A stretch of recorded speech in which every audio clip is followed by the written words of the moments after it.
Bonjour Moreno, est-ce que vous nous entendez? Est-ce que vous nous voyez? Est-ce que tout va bien? Tout va bien, je vous entends très bien et me voilà au rendez-vous. Bon, bah écoutez, je sais pas vous dans le public, mais moi je suis quand même un peu émue parce que on a un peu rigolé en parlant des têtes d'affiche, de voilà si c'était un festival de musique, qui serait Metallica, qui vient mettre le feu à la scène, etc., qui est le plus grand nom entre guillemets de l'affiche. Bon bah clairement on va pas se mentir, hein, c'est lui, c'est Moreno, donc on l'accueille et on est vraiment tous L'honneur. très heureux de vous avoir. Enfin c'est juste un honneur quoi. Vraiment merci d'avoir répondu présent à cette invitation. Merci à vous. Merci à vous de m'avoir invité. Je suis heureux de pouvoir faire cette conférence pour participer aussi à cette lutte qui est extrêmement importante, hein, la lutte contre le cancer. Donc, je me sentais vraiment d'être présent, quoi, d'être ici parmi vous et d'apporter ma petite pierre à l'édifice. Voilà. Merci beaucoup. Je vais vous dire, je suis en compagnie de Solène qui va faire ma voix off pour répondre à des questions, si jamais il y a des questions. Voilà, Oui, pour lire les questions, tout ça. pour lire les questions. Très bien. Bah, bonsoir Solène. On se connaît un petit peu par message interposé. Ravi d'entendre ta voix, Solène. Bien, bien, bien. Je vois qu'il y a beaucoup de personnes qui suivent quand même. Il y a plus de, je vois, 70 personnes. Donc, bonsoir à tout le monde. C'est un plaisir de faire cette petite conférence. Donc, je vais commencer juste pour me présenter mon parcours un peu atypique. J'ai rencontré donc Monsieur Alejandro Jodorowsky. On était au début des années 90. Donc, ça fait presque 30 ans. C'était en 92, donc ça fait 30 ans, pile cette année. Donc, moi, j'ai rencontré le tarot d'une façon un peu particulière parce que j'étais en recherche intérieure, en recherche spirituelle très, très forte. Je dois dire, je suivais un peu les signes comme ça et par magie, le hasard, hein, le hasard, je dis le hasard, il y a un proverbe, je crois, arabe qui dit que le hasard, c'est le nom de Dieu quand il ne veut pas se faire connaître. Donc, c'est intéressant cette définition du hasard. Donc, par hasard, je suis arrivé devant M. Jodorowsky et du coup, il y a eu une rencontre assez mystique, assez spirituelle. Et je me rappelle, à l'époque, il m'a fait cadeau d'un tarot. Il m'a dit des choses, il m'a donné un tarot, il m'a dit des choses assez intéressantes pour moi. Sur le moment, je ne les ai pas pris très au sérieux parce que je ne voyais pas ce qu'il lui voyait. Mais en tout cas, j'ai pris ce tarot dans mes mains et puis je me suis dit, s'il me donne un tarot, c'est que je dois l'apprendre, tout simplement. Et peu à peu, je suis devenu d'abord son élève, puis son disciple, et puis la chance m'a rapproché vraiment beaucoup de lui, et je suis devenu même son assistant. Donc, je l'accompagnais un peu partout. Tous les jours, j'étais avec lui, je travaillais avec lui. Je l'ai accompagné aussi en Italie, dans certains séminaires, à faire la traduction pour l'italien, etc. Voilà.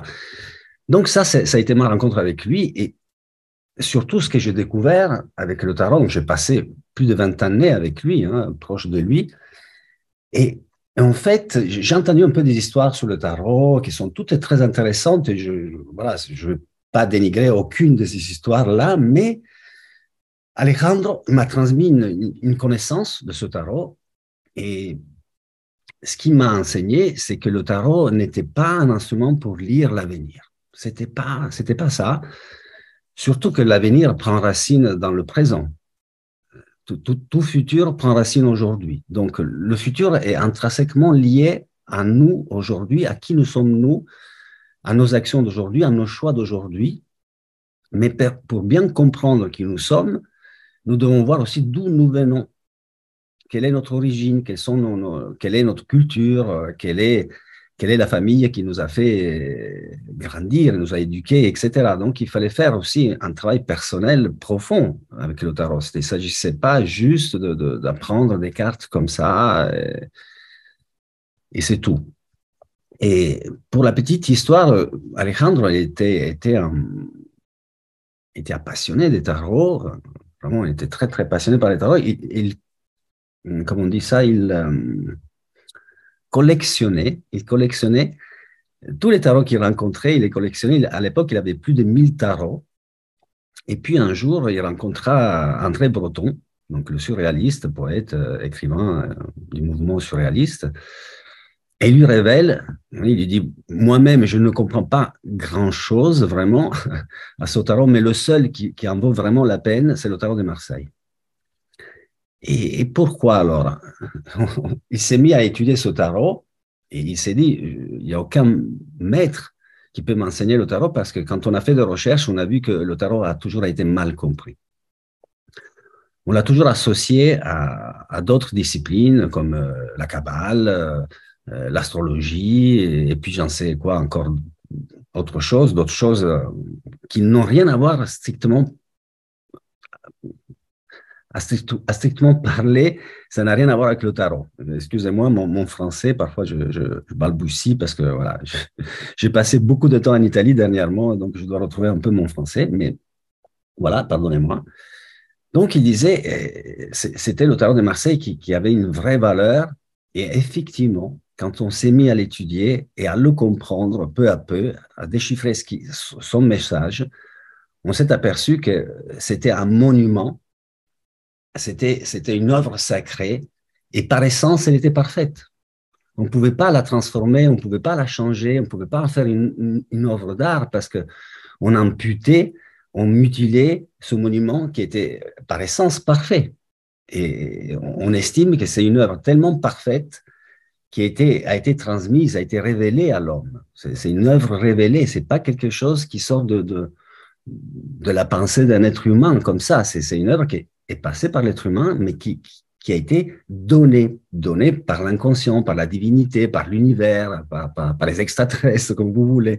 Mais ça a été une œuvre complète qui a été donnée.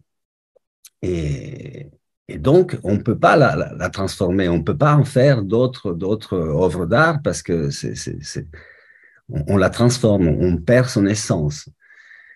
Voilà, donc on s'est intéressé vraiment au tarot de Marseille et on découvre, je veux vous parler de certaines choses du tarot de Marseille. Je vais prendre, vous savez, dans le tarot de Marseille, il y a 4 énergies. On voit 4 énergies. Je vais les trouver, je vais les montrer quand même.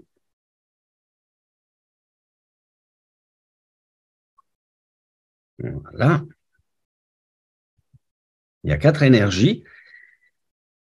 Et ces 4 énergies sont les 4 énergies de notre dimension à la base. Au départ, nous ne pourrions pas vivre dans cette dimension, ici, là où nous sommes, sans ces 4 éléments. C'est les 4 éléments de base de notre réalité, qui sont la terre, l'air, le feu et l'eau. C'est les 4 éléments dans lesquels nos corps peuvent agir, interagir avec cet univers. C'est au travers de ces 4 éléments. Ça me semble une chose évidente, non? Bien, ces 4 éléments qui sont les particules qui constituent notre univers, ces 4 énergies avant tout, hein, sont les 4 énergies que nous retrouvons à l'intérieur de nous. Nous sommes faits de la même façon, avec 4 énergies. D'ailleurs, dans un texte ayurvédique, hein, en Inde, il est dit que l'homme est fait de 72% d'eau, à peu près c'est le pourcentage de notre planète, hein, à peu près c'est ça, 70% d'eau. En tout cas, nous sommes faits de 72% d'eau, de 12% de terre, notre corps, de 6% d'air et de 4% de feu. Donc, si vous allez compter, on arrive à 94%. Bien, un 6%, ils disent que c'est Akash. Le 6%, c'est Akash. Et traduit le mot Akash, c'est ciel pour nous. Ciel, pas air. Attention. Si vous allez en Chine, dans les éléments de la médecine chinoise, il y a 5 éléments. On retrouve pareil, 4 éléments, la terre, le feu, l'air et l'eau, et le métal. Il y a 5 éléments. Et nous retrouvons ces 5 éléments dans le tarot. Parce qu'en fait, le tarot est une map, une carte de l'être humain. de comment nous sommes constitués, et de comment nous interagissons avec notre réalité. Donc, nous avons ces 4 énergies qui sont toujours l'air, qui représente l'épée. Les épées du tarot représentent l'air. Donc, c'est le mental, c'est l'esprit, c'est tout ce que nous avons reçu dans notre mental. La culture et la religion sont aussi dans les épées. Ensuite, nous descendons les coupes, qui sont le cœur. Donc, ça va parler des émotions, et des sentiments, et de tout ce qu'il y a dans le cœur. Et ensuite, nous avons les bâtons qui parlent d'énergie vitale. C'est le feu. C'est notre feu à nous. C'est les 4% du système ayurvédique. Nous avons du feu. Et le feu représente l'énergie créative, sexuelle, mais aussi l'énergie vitale, l'action, la pure action. Parce que nous devons agir dans la vie. Donc, c'est l'action. Et puis, nous avons, à la fin, le plateau qui contient les autres 3 énergies, ce sont les deniers. Et les deniers, ça représente la terre. C'est l'énergie matérielle, c'est l'énergie concrète, c'est l'argent que nous gagnons, la valeur que nous donnons à nous-mêmes, parce que si nous ne donnons pas la valeur à nous, nous ne gagnons pas d'argent. Si nous n'avons pas une notion de valeur de soi, nous ne pouvons pas gagner de l'argent ou pas beaucoup. Bien, donc nous avons ces 4 énergies qui sont à la base de ce que nous sommes. Et si on veut se connaître, il faut connaître ces 4 énergies et comment ont été nourries. Quelles sont la nourriture qu'on a reçue dans ces 4 énergies et quels sont les manques, les absences, les manques, les carences dans ces 4 énergies. C'est comme ça qu'est née la psychogénéalogie. Quand les gens venaient se faire tirer les tarots, parce que à la base, Jodot, au début, Jodorowsky, Jodot pour les intimes, ne lisait pas le futur, n'a jamais lu le futur. Moi-même, quand j'ai su qu'il tirait le tarot, j'étais un peu comme ça. Et après, c'est des rêves qui m'ont poussé à aller le voir au tarot, et c'est là qu'il m'a donné le tarot, m'a fait cadeau du tarot. Mais quand je l'ai vu tirer le tarot, je me suis dit, comment c'est possible qu'avec 3 cartes, seulement c'est ce que je fais, moi je pratique le tarot, et souvent je tire 3 cartes. Je ne tire pas des milliers de cartes, pas des centaines de jeux, pas du tout. 3 cartes, ça me suffit pour aujourd'hui déceler un problème, voir à quoi il est rattaché et trouver même une solution.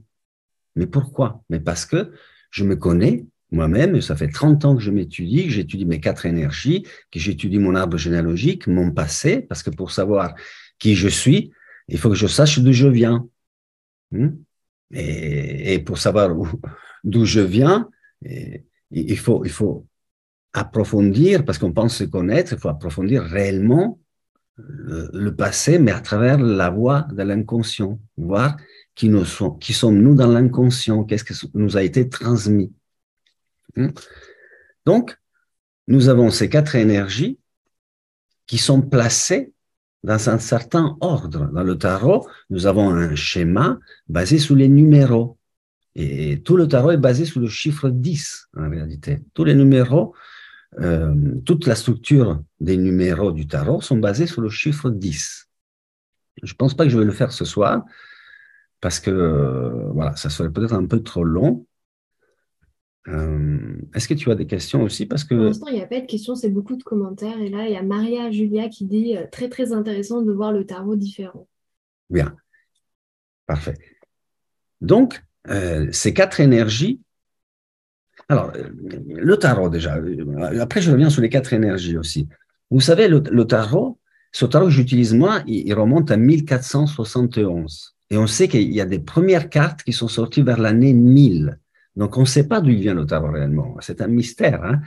On a donné différentes origines. Je sais que même, on a dit que ça venait d'Égypte, etc. Mais en réalité, quand on va faire des vraies recherches, on se rend compte que ce n'est pas vrai.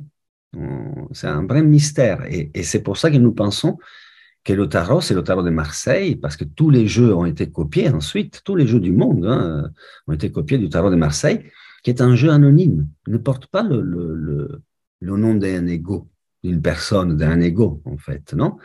Imaginez, il existe des milliers de tarots. Le tarot de Visconti, par exemple, non? Visconti, c'est un ego, c'est pas Marseille, c'est pas une ville où il n'y a pas l'identité d'une personne derrière. Vous voyez, on pense au tarot de Marseille, c'est parce que c'est sorti par là vers l'année 1400.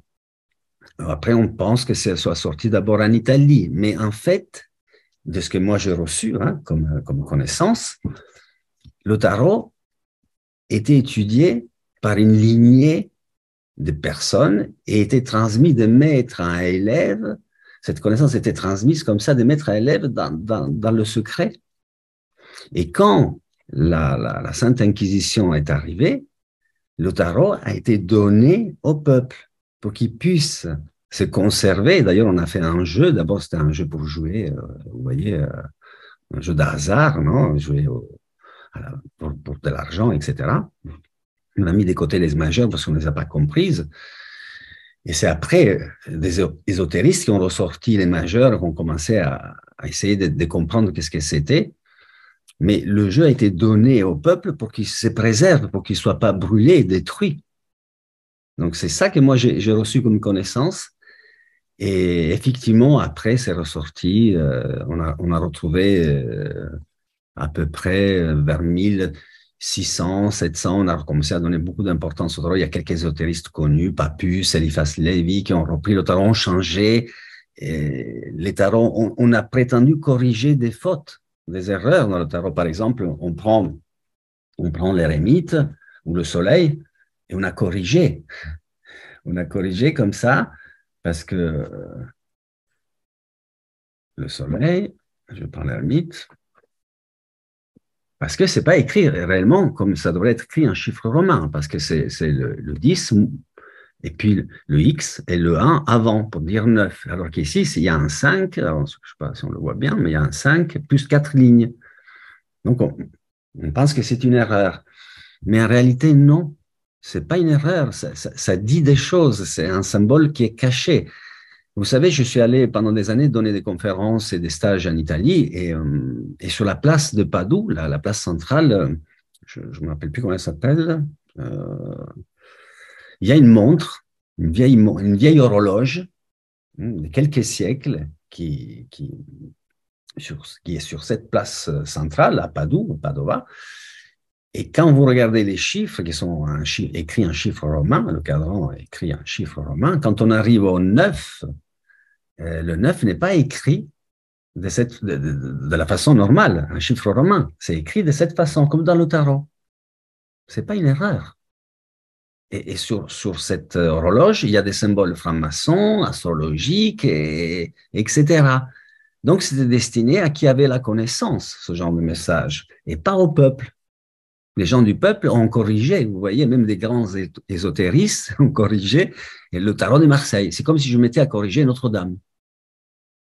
Parce que si vous allez voir Notre-Dame, par exemple, d'un côté, on voit une vierge. Alors maintenant, elle est en réparation, en restauration, mais on voyait une vierge heureuse et de notre côté, on voyait une vierge folle, qui criait folle. Ça, sous les, comment dire, les sculptures sur Notre-Dame. Parce que la place des seigneurs à Padoue. Voilà, quelqu'un a donné le nom. Absolument. Vous pouvez aller sur Internet et regarder cette horloge et vous verrez ce que je vous ai dit. Donc, attention quand on veut, parce que le tarot n'a pas pour but l'esthétique. Le tarot, c'est pas de l'esthétisme, pas du tout. Le tarot, c'est un être entier. Alors, c'est comme ça que vous devez le voir. C'est un être entier et qu'on découpe en morceaux. Et c'est les arcanes majeures et mineures qui ressortent. C'est un être entier. C'est comme si on prenait, vous voyez, on construit des puzzles, par exemple, des puzzles. On ne fait pas petite pièce par petite pièce pour faire une grande image. Ça, c'est le jeu à reconstituer. Mais le jeu, comme il est fait, on prend une image et on la découpe en petits morceaux, 100, 1000, autant qu'on veut, et on fait un puzzle. Et c'est la même chose avec le tarot. Le tarot, il est entier. Et c'est le fait de le découper en plusieurs morceaux qui devient, le tarot devient un puzzle qu'on reconstitue et qui donne des phrases. C'est le mythe de d'Iosis Osiris qui a été coupé en morceaux et qui ensuite a été erroné par l'amour d'Isis. C'est la divinité coupée en morceaux. Le tarot de Marseille, c'est la divinité coupée en morceaux. Donc, on ne peut pas le changer. Je vous disais, une œuvre sacrée est par essence parfaite, comme elle est. On ne peut pas la changer. On ne peut pas ajouter une ligne ou en faire quelque chose d'esthétique. On fait autre chose. Vous savez, dans les années de la Deuxième Guerre mondiale, la guerre du Japon, dans les îles perdues au Japon, il y avait je crois que c'est là-bas. Peut-être que je fais erreur à vous raconter ça, mais dans mon souvenir, c'est ça. C'était là-bas. Et on a vu donc passer des avions pendant la Deuxième Guerre mondiale, la guerre du Japon, etc. C'était des tribus qui étaient isolées. Et au final, des années plus tard, quand ils se sont approchés de ce peuple, qui ont découvert qu'il y avait des tribus qui vivaient encore comme ça, en autarcie, complètement coupées du monde, ils ont trouvé des idoles qu'ils avaient fabriquées eux. Ils avaient fait des avions, parce qu'ils ont vu des avions, ils ont pensé que c'était des divinités. Hein? Donc, ils ont reproduit les avions, ils les adoraient comme des divinités. Ils ont fait même un avion en grandeur nature, style en bois, etc. Mais ils ne volaient pas. Ces avions-là ne volaient pas. Et c'est comme si on prenait la pyramide d'Égypte, on faisait une copie, mais on ne sait pas à quoi ça sert, on ne sait pas s'en servir. Ces avions-là ne fonctionnaient pas parce qu'ils étaient en bois. Ce que je veux dire, c'est que le tarot de Marseille, c'est pareil. Si on commence à le transformer, à le changer, on ne reçoit plus le message spirituel et qu'on doit recevoir. On n'a plus la même cohérence. Dans le tarot, on perd sa cohérence. Par exemple, je vais vous montrer des choses. Alors, au début, le tarot, on connaît celui-là de Nicolas Convert. Par exemple, ça, c'est le diable de Nicolas Convert. Après, on a le tarot de Grimont. Vous devez savoir que quand Grimont est arrivé avec l'imprimerie, il a enlevé les couleurs, il a gardé les 4 couleurs de base de l'imprimerie parce qu'on ne savait pas reproduire certaines couleurs. Et peut-être qu'il a changé aussi les couleurs pour pouvoir s'approprier de l'œuvre et avoir les droits de son impression. Non? Donc, ici, on voit les 2 cartes. Regardez, Grimont a caché le sexe du diable, hein, et il a caché, donc on cache quelque chose qui est un symbole à ce moment-là, qui est important, et du coup, on a réduit les couleurs, hein, aux 4 couleurs primaires. Quand on regarde le tarot d'Alexandre Jodorowsky et Camoin restauré, parce que ce n'est pas le tarot de Jodot, il n'a pas mis son ego, il n'a pas mis sa projection. Il a juste essayé de le ramener au plus fidèlement possible à l'origine, à ce qu'il était à l'origine. Donc, quand on retrouve le diable dans le tarot de Jodot, je vais le trouver, non seulement on a remis les couleurs originaux, mais on a aussi restauré, vous voyez, il y avait le visage qui s'était effacé du ventre. Parce que jusqu'à Nicolas Convert, les tarots étaient copiés et recopiés à la main. Alors, on les utilisait, on les ramenait pour les copier, il y avait des détails qui s'étaient effacés. Et les détails se perdaient. Oui, tu dis oui. Hein? Donc, ils s'étaient copiés à la main et puis arrivé l'imprimerie. Donc, les choses ont changé. Mais par rapport à ce que je vous disais, regardez, ça, il y en a des centaines de combinaisons comme ça, mais vraiment des centaines. Hein. Je fais un cours complet où je l'ai montré des dizaines et des dizaines. Ça, c'est les plus simples. Celle-ci, je l'ai trouvée moi-même à l'époque avec Jodot. On s'amusait à faire ce genre de recherche. Regardez, vous voyez le diable, ici, la tête du diable.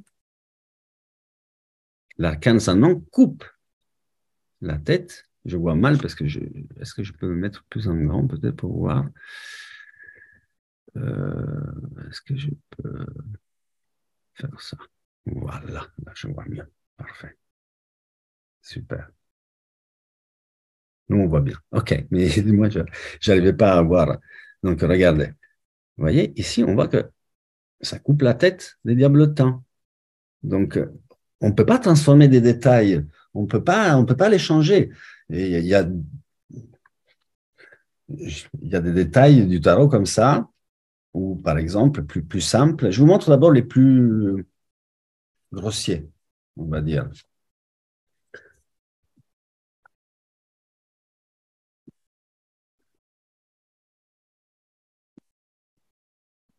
Ah. Ici, par exemple, Si on fait ce travail-là, on se rend compte des jambes, vous voyez, ça, c'est les jambes des personnages du jugement. Et si on fait monter comme ça, on pourrait voir même, vous voyez, le bleu du diable. Vous voyez? Voilà. On peut s'amuser à l'infini. Je peux, par exemple, vous savez, il existe, je ne vous donne pas tout parce que je voudrais que vous vous amusiez à chercher, mais par exemple, le battleur qui a une table à 3 pieds, ben, le quatrième pied, il existe. Il est dans les arcanes majeurs. Je ne vous dis pas où il est, cherche-le. Il existe. Il est là. D'accord? Si, oui. Il y a quelqu'un qui demande, mais du coup, comment est-ce qu'on interprète ça, le lien entre les cartes? Et oui. Et ça, c'est toute l'école. J'ai mis beaucoup d'années à comprendre comment on faisait ça. Donc oui, je l'enseigne. Je ne peux pas te dire là comme ça a une signification. Bien sûr que ça a une signification. Tout ça a une signification. Je ne peux pas la transmettre en 2 minutes, même pas en 2 heures comme ça. C'est vraiment un parcours de connaissances. J'ai mis des années et des années à comprendre, enfin à intégrer. Vous savez, j'ai lu des milliers de tarots. À l'époque, non seulement je remplaçais Jodo, quand il n'était pas là, il me laissait la place pour lire le tarot aux personnes qui venaient le voir, mais de plus, je commençais peu de temps après à lire le tarot à Paris, dans un café qui s'appelait le Bar Sans Nom. C'était marrant parce que le Bar Sans Nom, c'est comme l'arcane sans nom, et c'était au 49, donc 13. C'est une arcane qui, moi, me fait partie de ma vie, quoi, beaucoup, beaucoup. Je m'appelle Moreno, bon, bref, toute une histoire. Et donc, j'ai lu des milliers de tarots. Et ces choses-là, je les ai vues peu à peu. Parce que le maître, c'était le tarot à la base. Donc, aujourd'hui, qu'on l'a déchiffré, qu'on a compris sa signification, comment l'utiliser, c'est ça qu'on transmet. Et ces 4 énergies, c'est tout pour nous. À travers ces 4 énergies, nous percevons la réalité. C'est nos 4 filtres pour percevoir notre réalité. On n'a pas autre chose. Et donc, on interprète la réalité vis-à-vis de ce qui a été rempli ou moins dans ces 4 énergies. Il y a les poils de chat qui se baladent. Le 4e pied est sur une autre carte. Oui. Oui, il parle du 4e pied du battleur. C'est une grande conversation là sur le... De la table. Oui, de la table. Oui, cherchez-le, trouvez-le. Je voulais vous montrer, par exemple, des choses un peu plus subtiles.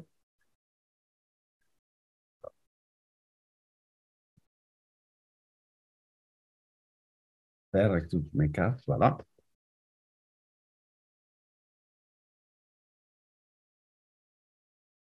Bon, ben, vous allez dominer tout de suite.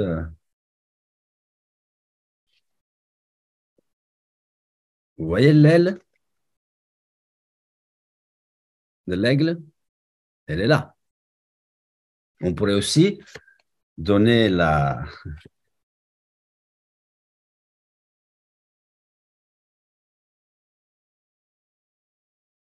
patte au lion.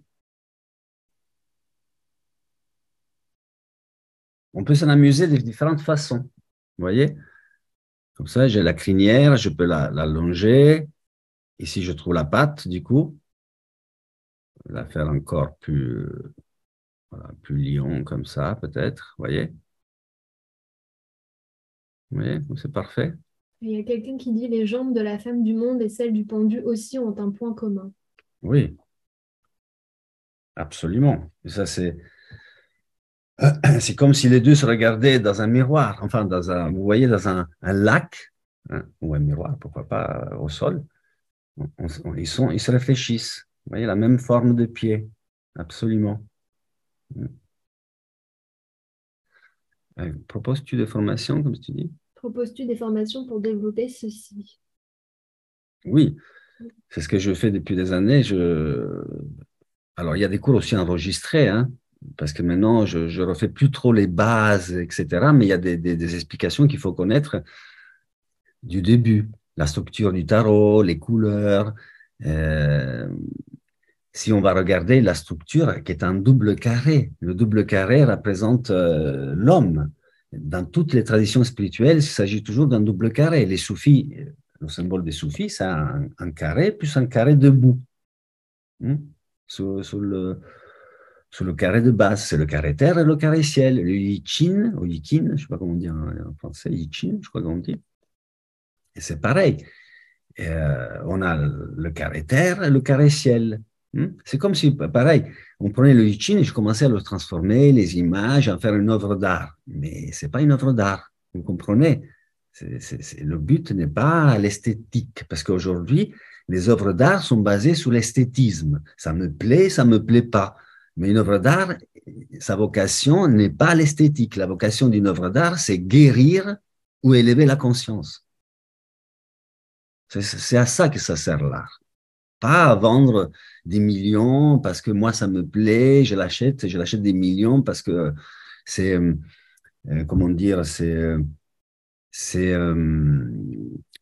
personnel, c'est une projection personnelle, c'est pas objectif.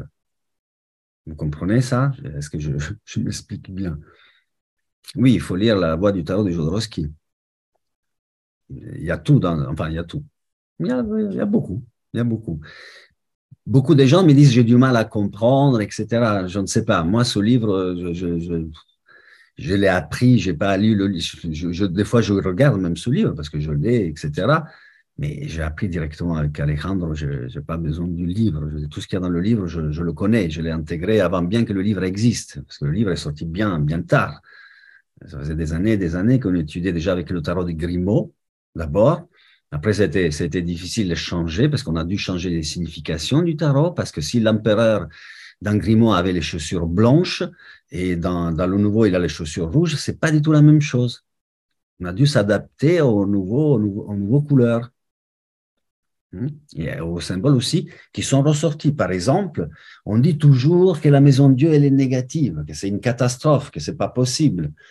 Alors, effectivement, quand on voit cette maison de Dieu-là et celle-ci encore, on peut penser qu'elles sont négatives. Moi, je me rappelle de Jodo qui disait, je suis sûr que la seule carte où il y a marqué le nom de Dieu ne peut pas être toujours négative, elle peut pas être toujours une catastrophe, c'est pas possible. Et en effet, dans les tarots restaurés, quand on a retrouvé un vieux tarot de 1400, et fait des recherches sur des planches anciennes, etc., on a vu que la maison de Dieu avait une porte. Alors à ce moment-là, les personnages sortaient de la porte et se libéraient de quelque chose. On sortait d'une structure faite par l'homme. Donc on sort des schémas humains. C'est ça que ça dit. C'est pour ça qu'on rencontre Dieu, la divinité, qui se trouve dehors, dans la nature, dans le contact avec la nature. C'est ce qu'ils ont fait les alchimistes. Dans leur étude, ils ont observé la nature. C'était la nature qui leur apprenait, parce que la nature, c'était ce qui était plus proche de Dieu, de la perfection. Donc, voilà qu'on retrouve la porte à la maison de Dieu. La maison de Dieu, ce n'est pas une catastrophe. On donne toujours un sens. Ça fait des siècles qu'on répète des choses qui sont erronées sur le tarot. Erronées. Par exemple, l'amoureux, c'est toujours... On parle toujours de choix. Ah, le choix entre le bien et le mal, entre le vice et la vertu, entre ta maîtresse et ta femme. Tu dois choisir. Mais moi, je ne vais pas choisir. Il ne s'agit pas d'un choix. Il s'agit de faire une union. Je dois unir les deux voies. C'est comme l'histoire indienne d'Amérique qui dit il y a le loup blanc et le loup noir. Non, et qu'à un moment donné, si tu nourris que le loup blanc, le noir, il te dévore. Ton inconscient sombre te dévore. Il faut nourrir les deux. Il faut donner à manger aux deux.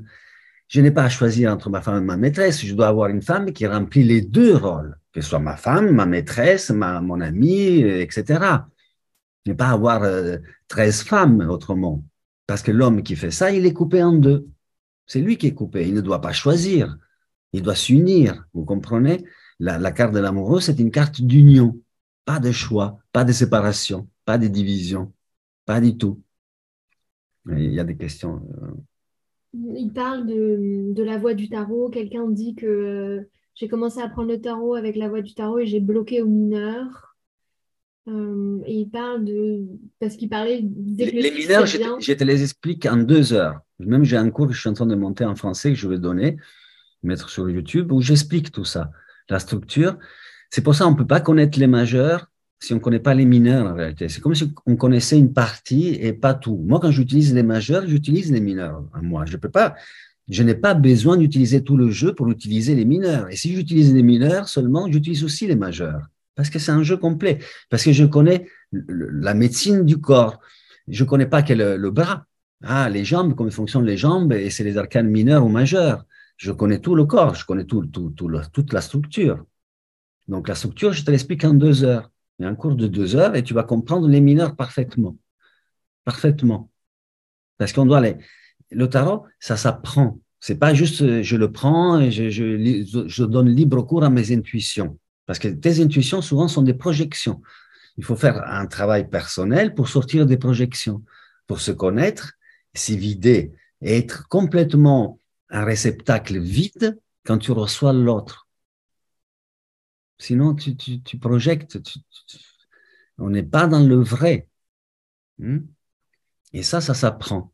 Ça s'apprend aussi à se concentrer, à s'évider, à faire le vide dans ces 4 énergies. Je dois vider mon mental de mes préoccupations, de mes inquiétudes. Je vide, avec mon cœur, je fais le pont parce que je veux être en communication avec l'autre, en communion avec l'autre. Je le fais par amour. Ma première intention, c'est l'amour de l'autre. J'aime les gens. Je m'embêterais sérieusement si j'étais tout seul. Non, ça s'embêterait sérieusement si on était tout seul. Non. Donc, j'aime les gens. Je fais le vide de la séduction. Je ne séduis pas l'autre. Je ne suis pas là pour le séduire, pour lui montrer que je suis bon ou pas bon. Quand je fais le tarot, tout est au service de l'autre. Donc, je ne séduis pas. Il n'y a pas de séduction. Et je ne pense pas non plus à ce que je vais gagner. Ça ne m'intéresse pas parce que ce qui m'intéresse en premier, c'est l'autre. Parce que l'autre, c'est moi. J'ai découvert que l'autre, c'était moi. Et c'est pour ça que j'obéis aux lois universelles. Je n'ai pas besoin de la Bible, des préceptes de la Torah ou du Coran pour respecter les lois. Je les connais, elles sont inscrites dans mon cœur, elles sont inscrites dans mon âme. Donc je sais qu'il ne faut pas voler, qu'il ne faut pas tuer. Je le sais, c'est dans mon cœur. Parce que si je le fais à l'autre, je me le fais à moi-même. Ce n'est même pas une question d'honnêteté presque. Ça devient logique et normal. Si l'autre, c'est toi, tu ne lui fais pas du mal, tu lui fais que du bien. Donc tout ça, ça s'apprend. Jodo, il nous faisait attention, tu ne tirais pas le tarot comme ça, tu ne disais pas n'importe quoi, n'importe qui, tu ne donnais pas des actes de psychomagie. Et la psychomagie, c'était une construction d'un parcours où d'ailleurs la psychomagie, tu ne peux pas l'enseigner.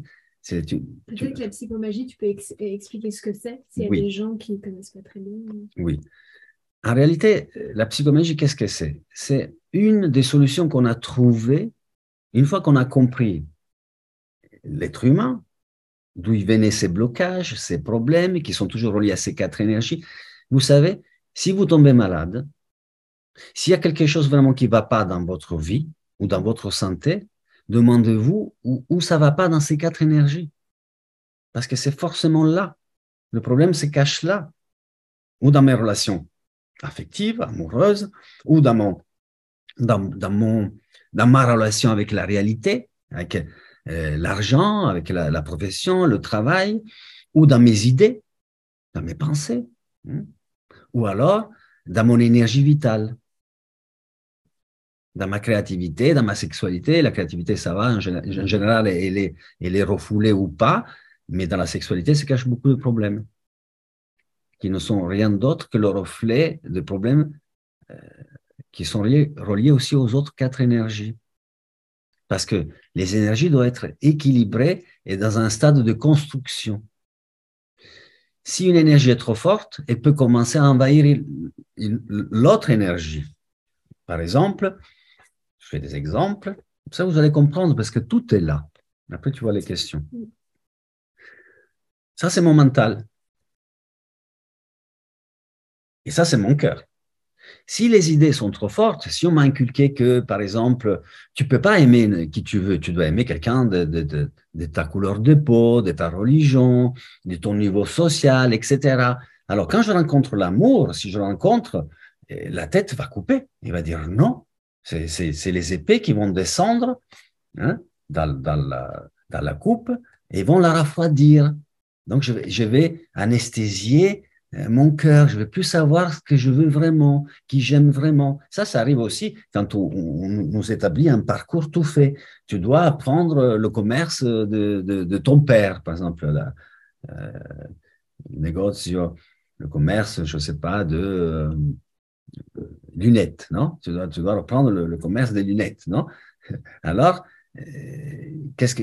si moi, au contraire, j'ai une attirance vers l'art ou vers un autre métier, hein, cultiver des fleurs, mais on me dit non, non, tu dois faire ça. Alors moi, je ne sais plus ce que je veux.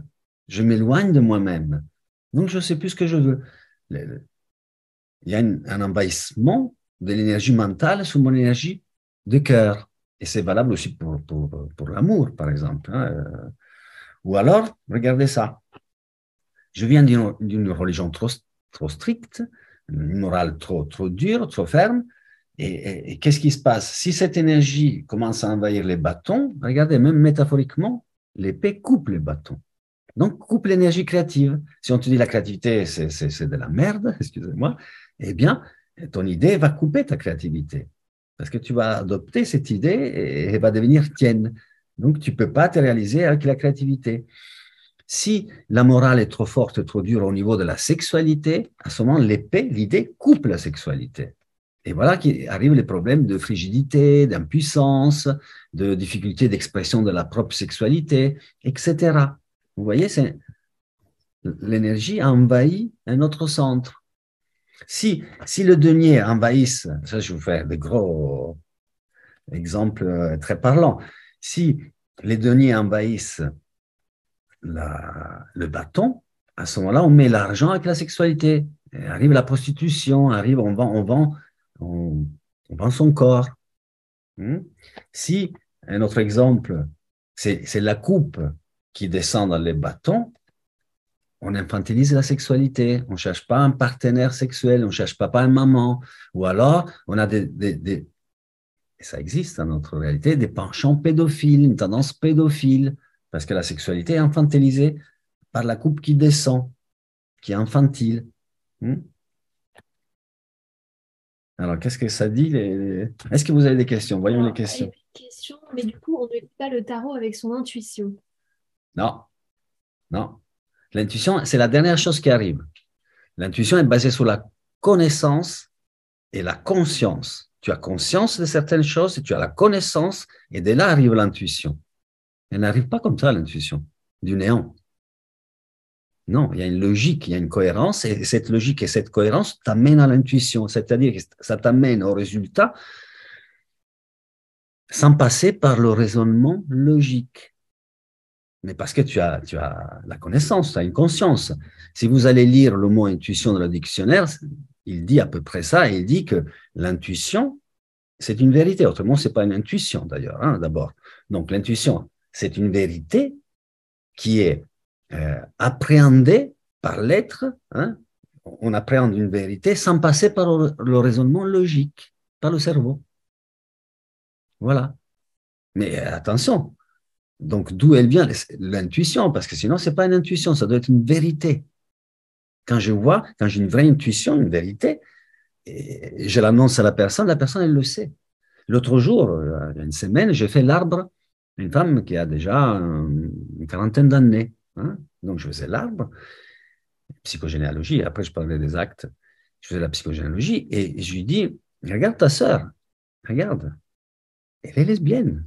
C'est pas, attention, c'est pas lancer une pierre, juste je lui fais voir que ça, et il me dit, mais c'est incroyable, maintenant que tu me le dis, oui, je le vois. Et au final, je l'ai toujours su, seulement que le fait de le dire, de me le montrer comme ça, là, je le vois. Et pourquoi on ne le voit pas? Parce qu'elle le cache à sa famille, parce qu'elle a une certaine réticence à le dire, à le montrer. Et du coup, tout le monde obéit au secret. Personne ne va lui poser plus de questions. On ne l'a jamais vu un fiancé, on ne l'a jamais vu avec un homme, etc. C'est toutes des questions que je vais vérifier, moi, non? Et quand mon intuition est vérifiée, alors je peux dire la chose parce qu'elle est vérifiée. J'avais l'intuition que c'était ça pour sa sœur. En posant les questions, elle confirme. Donc, quand je lui dis, elle le voit elle aussi.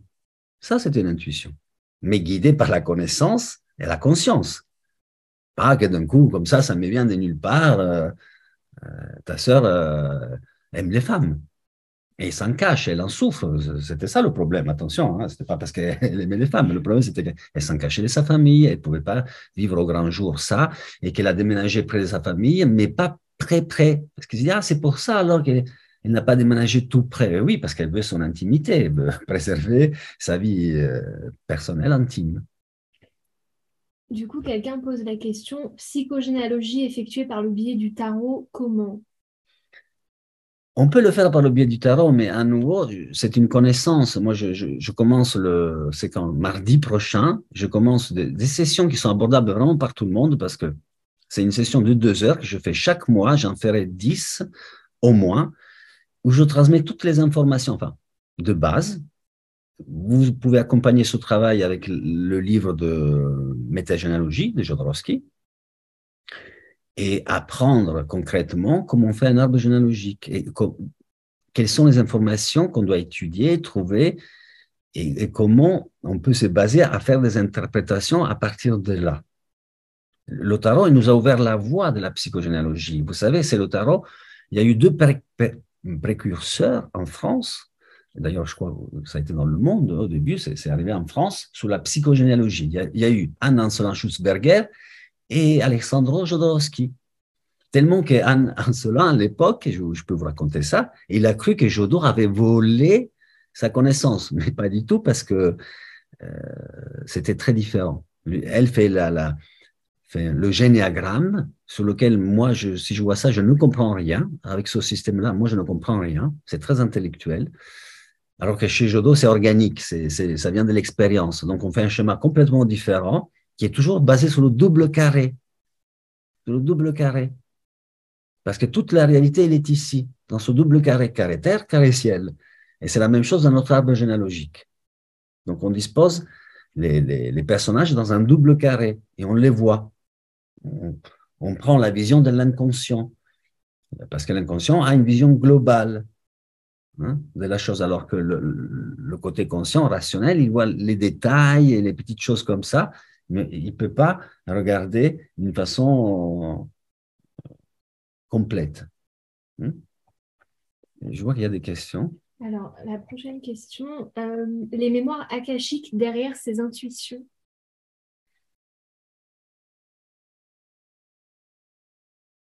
Akashique, derrière ces intuitions, je ne sais pas. Je ne sais pas parce que moi, je ne me base pas sur des mémoires akashiques, je me base sur ma conscience, sur une connaissance et une conscience. Donc, quand je vois la sœur qui a ce problème avec sa famille parce qu'elle ne peut pas dire qu'elle aime les femmes, ça ne vient pas d'une mémoire akashique, ça vient d'une connaissance, et ça vient de ma conscience peut percevoir cette information. Je l'aperçois. Donc, voilà, il y a d'autres questions? Là, pour l'instant, non, mais peut-être si les gens ont des questions, ils peuvent les écrire. On peut passer à quelque chose peut-être de plus avec de questions, s'il y a des questions. Oui, je peux. Après, je vous ferai une petite démonstration de ma façon de lire le tarot. Je vais pas tirer des tarots, mais je vais faire participer tout le monde, si vous voulez participer. Je vous poserai une question en vous montrant une carte, et vous allez répondre. Et moi, je vous dirai qu'est-ce qu'il en ressort de ça. Alors là, il y a une question. Dans cet exemple de la sœur, quelles cartes précisément vous ont donné l'information? Alors, je faisais l'arbre psychogénéalogique. Je n'utilisais pas le tarot là. Je faisais l'arbre, donc je fais un schéma qui est basé sur le double carré. Et il y a une place pour les enfants, les parents, les grands-parents. Et en établissant cet arbre de cette façon-là, j'ai vu, en posant les bonnes questions, parce que je vais vous dire quelles questions il faut poser, les questions qu'il faut poser, même pour une recherche d'arbre, c'est basé toujours sur les 4 énergies. On va investiguer la vie matérielle de la personne, donc sa naissance, sa conception, le prénom, d'où il vient le prénom, qui lui a donné le prénom, la signification du prénom universel et la signification du prénom personnel, parce que quand un parent appelle Emmanuel un enfant, ça peut être pour le Christ, mais ça peut être aussi pour Emmanuel le film, chose qui m'est arrivée. On appelait sa fille pour Emmanuel, le film Emmanuel des années 70. Donc, on va regarder ces 2 choses-là, mais on va regarder les maladies et les décès, les causes de décès, parce que tout ça a une signification, comme les cartes du tarot, comme des symboles. Les maladies, on les interprète comme des symboles. Et on va regarder la vie mentale, la vie affective, la vie sexuelle et créative, s'il en a une, du consultant. On va tout regarder dans ces 4 énergies.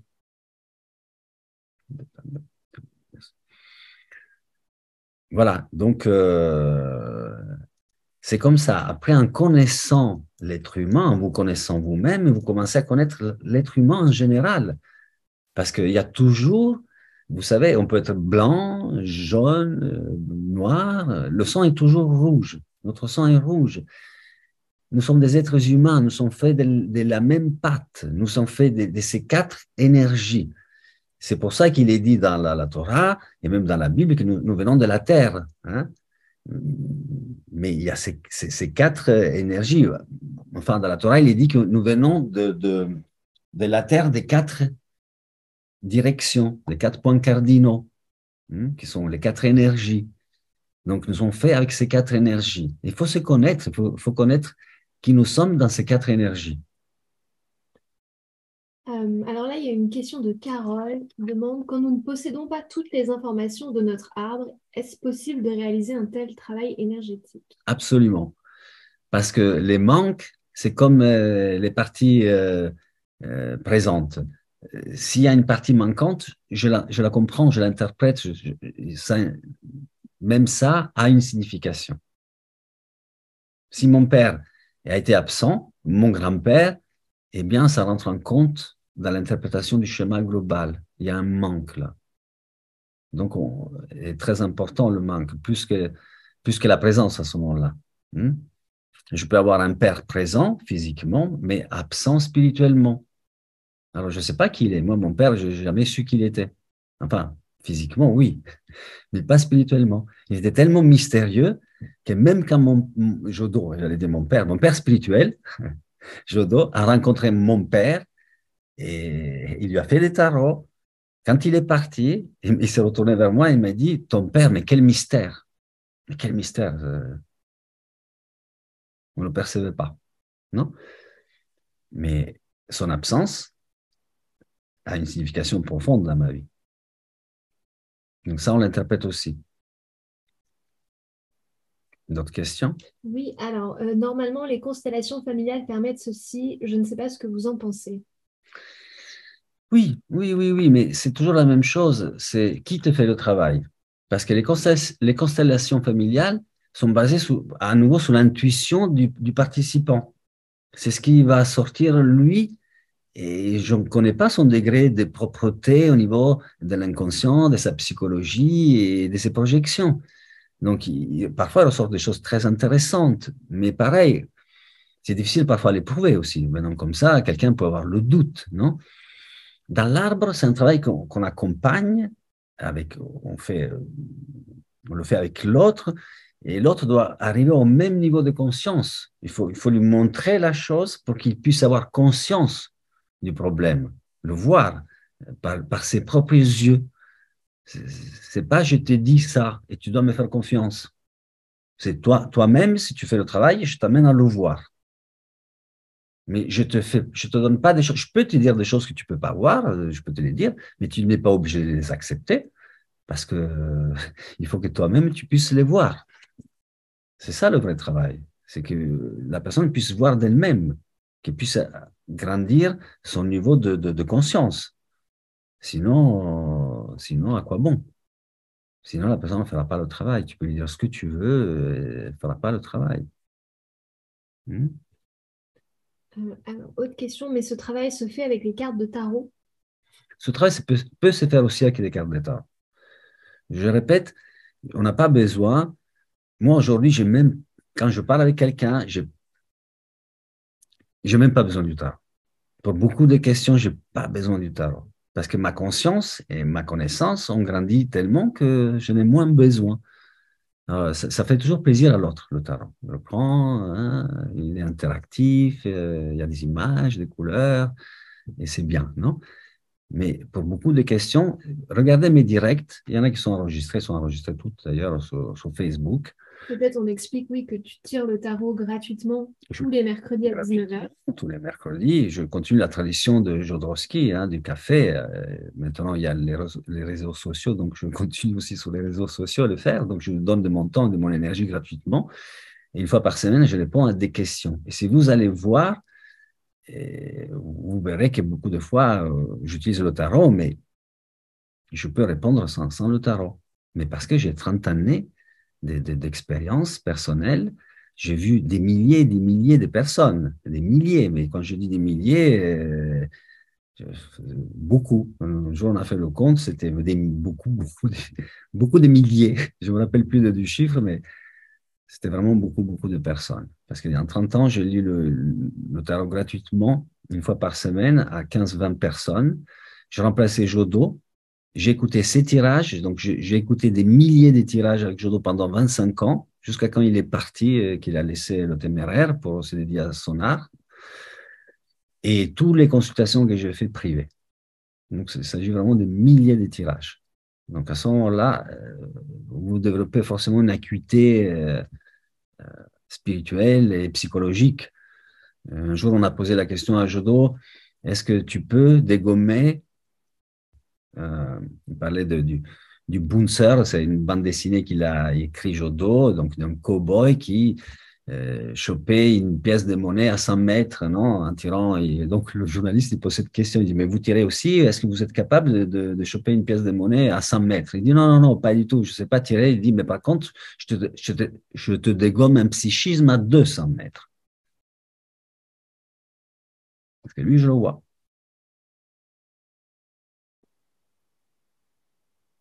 Parce qu'une personne porte un script sur elle toute sa vie, dans sa façon de parler, dans sa façon de se tenir, dans sa façon d'écouter l'autre, de regarder et de communiquer. Et tout est là. Donc, nous, on étudie le corps, les énergies, la parole, l'inconscient. Donc, on prend l'être complet.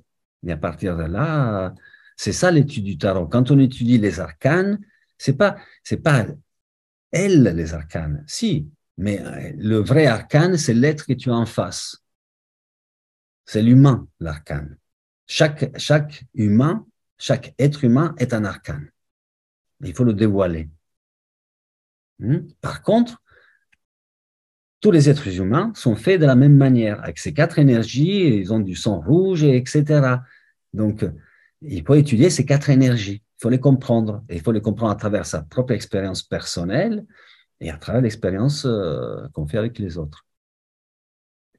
Alors, il y a une autre question de Sandrine qui demande quand il n'y a aucune info ou très peu pour les personnes adoptées, par exemple. Pareil, les personnes adoptées ont eu affaire à des familles d'accueil, à des instituts.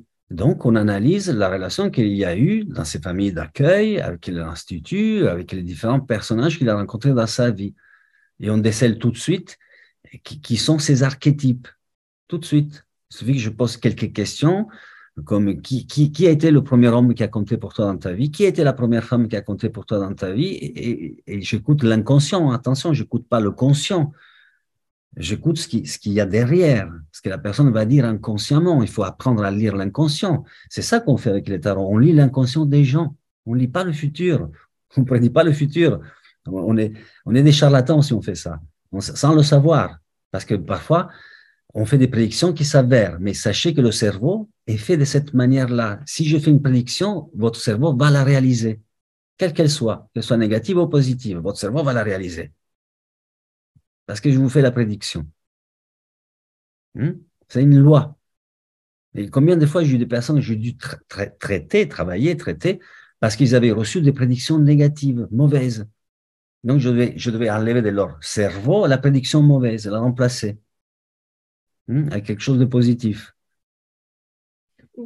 Tu peux même raconter la pièce d'or qui a été trouvée par...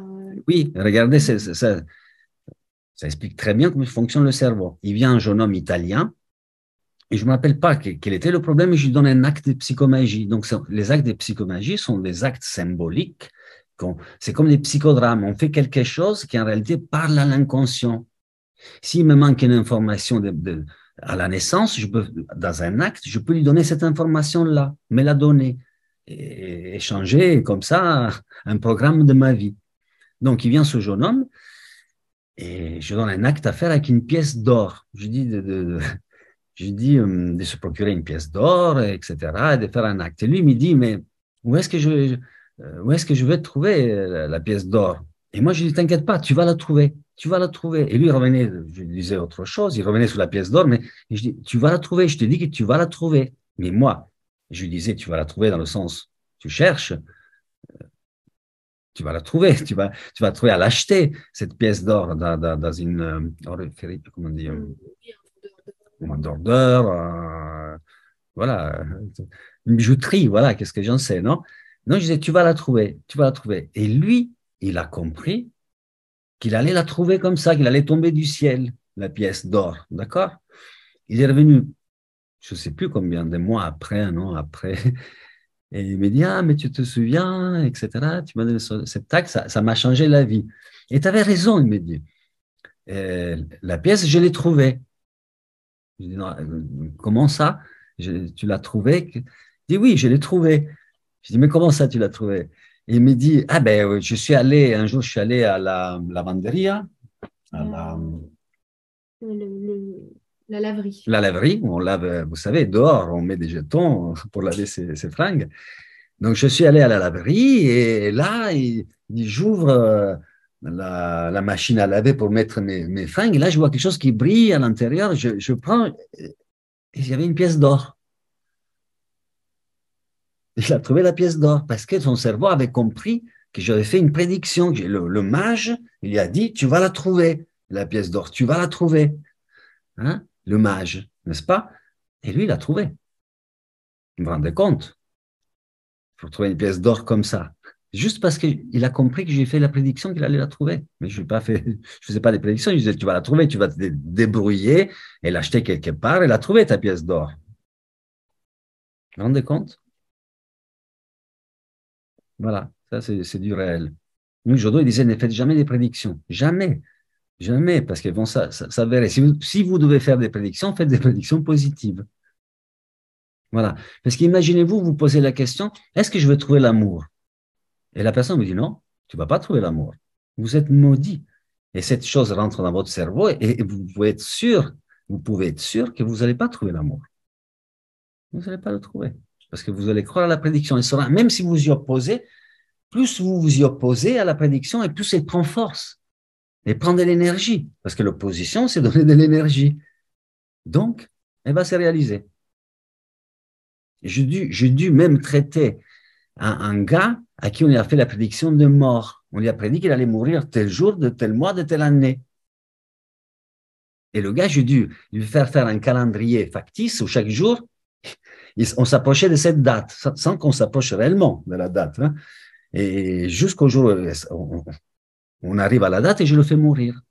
Je le fais enterrer, je le fais mourir, je fais réaliser la prédiction. Et après, il est rené, il n'a pas eu de problème. Mais il avait vraiment l'angoisse de mourir. Et il était capable de se programmer la mort. Hein. Alors, il y a une autre question. Mais alors, ce travail ne se fait qu'en présentiel. Je pense que c'était par rapport au tarot, quand tu disais, on regarde la personne aussi. Non, je fais les arbres. Aujourd'hui, je les fais online. Hein. Pas besoin d'être ici. Si tu viens, c'est bien, mais je te vois. Je te vois, je t'entends parler, je te pose des questions, tu me réponds. Ça ne pose aucun problème d'être à distance. D'ailleurs, bon, c'est autre chose, bien sûr, parce que quand je donne les réponses sur Facebook, dans les lectures gratuites, c'est juste une question, mais la personne, je ne la vois pas. Mais allez voir la puissance des réponses, surtout quand on a le retour. Parce que tant que je donne une réponse, on pourrait se dire, mais il dit ce qu'il veut, qu'est-ce qu'on en sait? Mais quand on a le retour de la personne, on se dit, waouh, quand même, c'est correct. La réponse est correcte. Hmm. Alors, donc, je remonte un peu dans les questions. Donc, du coup, on avait une question. Donc, on peut travailler avec les parents adoptifs. Il ne s'agit pas de généalogie. En fait, c'est de la psychogénéalogie. Il faut bien penser à cette précision. Absolument, c'est de la psychogénéalogie, c'est pas de la généalogie. C'est ce que je dis, c'est de la psychogénéalogie. C'est, on pourrait aussi l'appeler la psychodescendance, ta psychodescendance, d'où tu viens, psycho quelque chose du passé, si vous voulez, parce qu'on a tous un passé et on a été formés tous par quelqu'un. Des parents, une famille adoptive, une famille d'accueil, orphelinat, institution, et j'en passe. Donc, on prend en considération le vécu de la personne. Donc, du coup, il y a des gens qui commandent. Du coup, quand on pose des questions, il vaut mieux plutôt utiliser comment trouver, pourquoi trouver ou qu'est-ce qui m'empêche de Qu'est-ce qui trouver. m'empêche? Qu'est-ce qui me bloque? Qu'est-ce que je peux faire? Nous sommes les protagonistes de notre vie. Il ne faut pas l'oublier. Parce que si nous pensons que le futur va nous arranger les choses, nous nous trompons. Parce que le futur, c'est le futur. Et il prend racine dans le présent. Donc, ça dépend de nous, de notre action aujourd'hui. Et je trouve ça triste de dire on attend que le travail de mes rêves arrive, que l'amour arrive, mais mets-toi au travail. Pourquoi tu n'as pas l'amour? Pourquoi tu ne gagnes pas l'argent que tu veux? Mets-toi au travail. Quelle joie, quelle merveille de voir que je peux travailler sur moi et avancer dans ma vie, au lieu de rester là à attendre que ça se passe. Hein? Et ça ne m'intéresserait pas, le futur. D'un point de vue spirituel, les personnes qui veulent voir le futur, la conscience est bas. Parce que moi, du début, quand j'ai rencontré Jodo, s'il ne m'avait pas montré ces tarots-là, moi, le tarot, il me disait non, je ne veux pas de tarot. Et d'ailleurs, quand je suis allé devant lui, qui m'a fait cadeau des tarots, je lui ai posé la seule question que j'avais à lui poser, c'était est-ce que je suis sur la bonne voie spirituellement? Je n'avais pas d'autres questions. Et là, il m'a dit des choses incroyables sur moi, sur ma vie spirituelle, sur qui j'étais vraiment et ce que je devais faire. Et c'est là qu'il m'a donné le tarot. Et là, j'ai vu que lui, il ne faisait pas des prédictions, il ne disait pas le futur. J'observais ses tarots et en 3 minutes, il arrivait à voir la personne, à comprendre un problème et à lui donner une solution. 3 minutes, 3 cartes, parfois 4, parfois 5, mais pas plus, comme je fais aujourd'hui moi. Je ne tire pas 3000 cartes, je tire 3 cartes. 4, parfois 5. Voilà. Et ça suffit parce que je vois tout là. Il y a tout. Tout est dit là. C'est comme si vous prenez un cil ou un cheveu et vous lisez toute la personne. Non, on peut faire ça aujourd'hui. Avec la science, on prend un cheveu, on sait tout ce qu'il a mangé, tout ce qu'il a pris. Si vous allez voir, il y a des iridologues de l'œil, ils vous disent tout ce qu'il y a dans votre santé. Donc, c'est pareil, on prend un petit bout et on comprend tout. Si on a la conscience et la connaissance, on n'a pas besoin de 300 tarots et le Béline et ceci et cela. Pour la petite anecdote, le tarot de Béline a été créé par un jeune homme de 16 ans, une psyché de 16 ans. Et moi, je trouve très infantile ce jeu et très limité. On ne trouve rien là-dedans. Il n'y a rien. C'est des jeux, des dessins d'adolescents.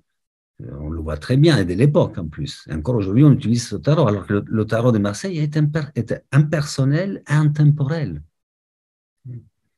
Et vous avez vu ce qu'on peut faire. Je ne vous dis pas les combinaisons qu'on peut faire entre cartes. Hein, Alors, tout le monde demande que tu fasses un tirage, une démonstration. Moi, je ne voulais pas faire des tirages. Je voulais vous faire participer tous. Regardez. Et très simplement, on va essayer ça. Si vous voulez bien. Comme ça, vous allez voir. Parce que je vais vous montrer que le tarot, c'est un instrument projectif et que les gens se projettent dans le tarot. Et c'est ça qu'on va lire.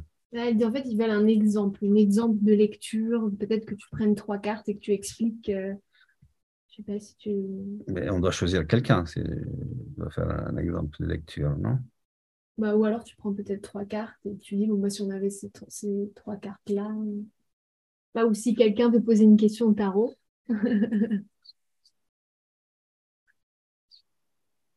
Suivez mon exemple. Et après, si vous voulez, je vous fais. Vous allez voir. Parce que là, vous allez tous participer. D'accord? Qu'est-ce qu'elle dit? Ma voie professionnelle et spirituelle suit sur la bonne voie spirituelle. Ah. Si tu poses cette question, certainement oui. Bon, il faudrait le tarot pour te répondre plus précisément. Mais regardez, faisons un jeu, amusons-nous, non? Regardez, soyez sincères par contre, et soyez honnêtes, ne trichez pas. D'accord? Ne trichez pas. Soyez honnête avec vous-même. D'accord? Je vais vous montrer une carte. Je vais vous montrer un détail de cette carte et je vais vous poser une question. D'accord? Et vous devez répondre. Et c'est la première chose qui vous vient à la tête. N'échangez pas, s'il vous plaît. Quoi que ce soit, n'échangez pas la réponse. D'accord?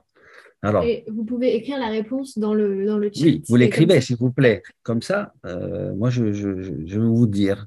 D'accord? Une chose toute simple. C'est pas très profond, mais on peut déjà commencer à voir quelque chose. D'accord? Donc, la question, qu'est-ce qu'elle dit? ça c'est quelqu'un qui pose une question. Après, on verra.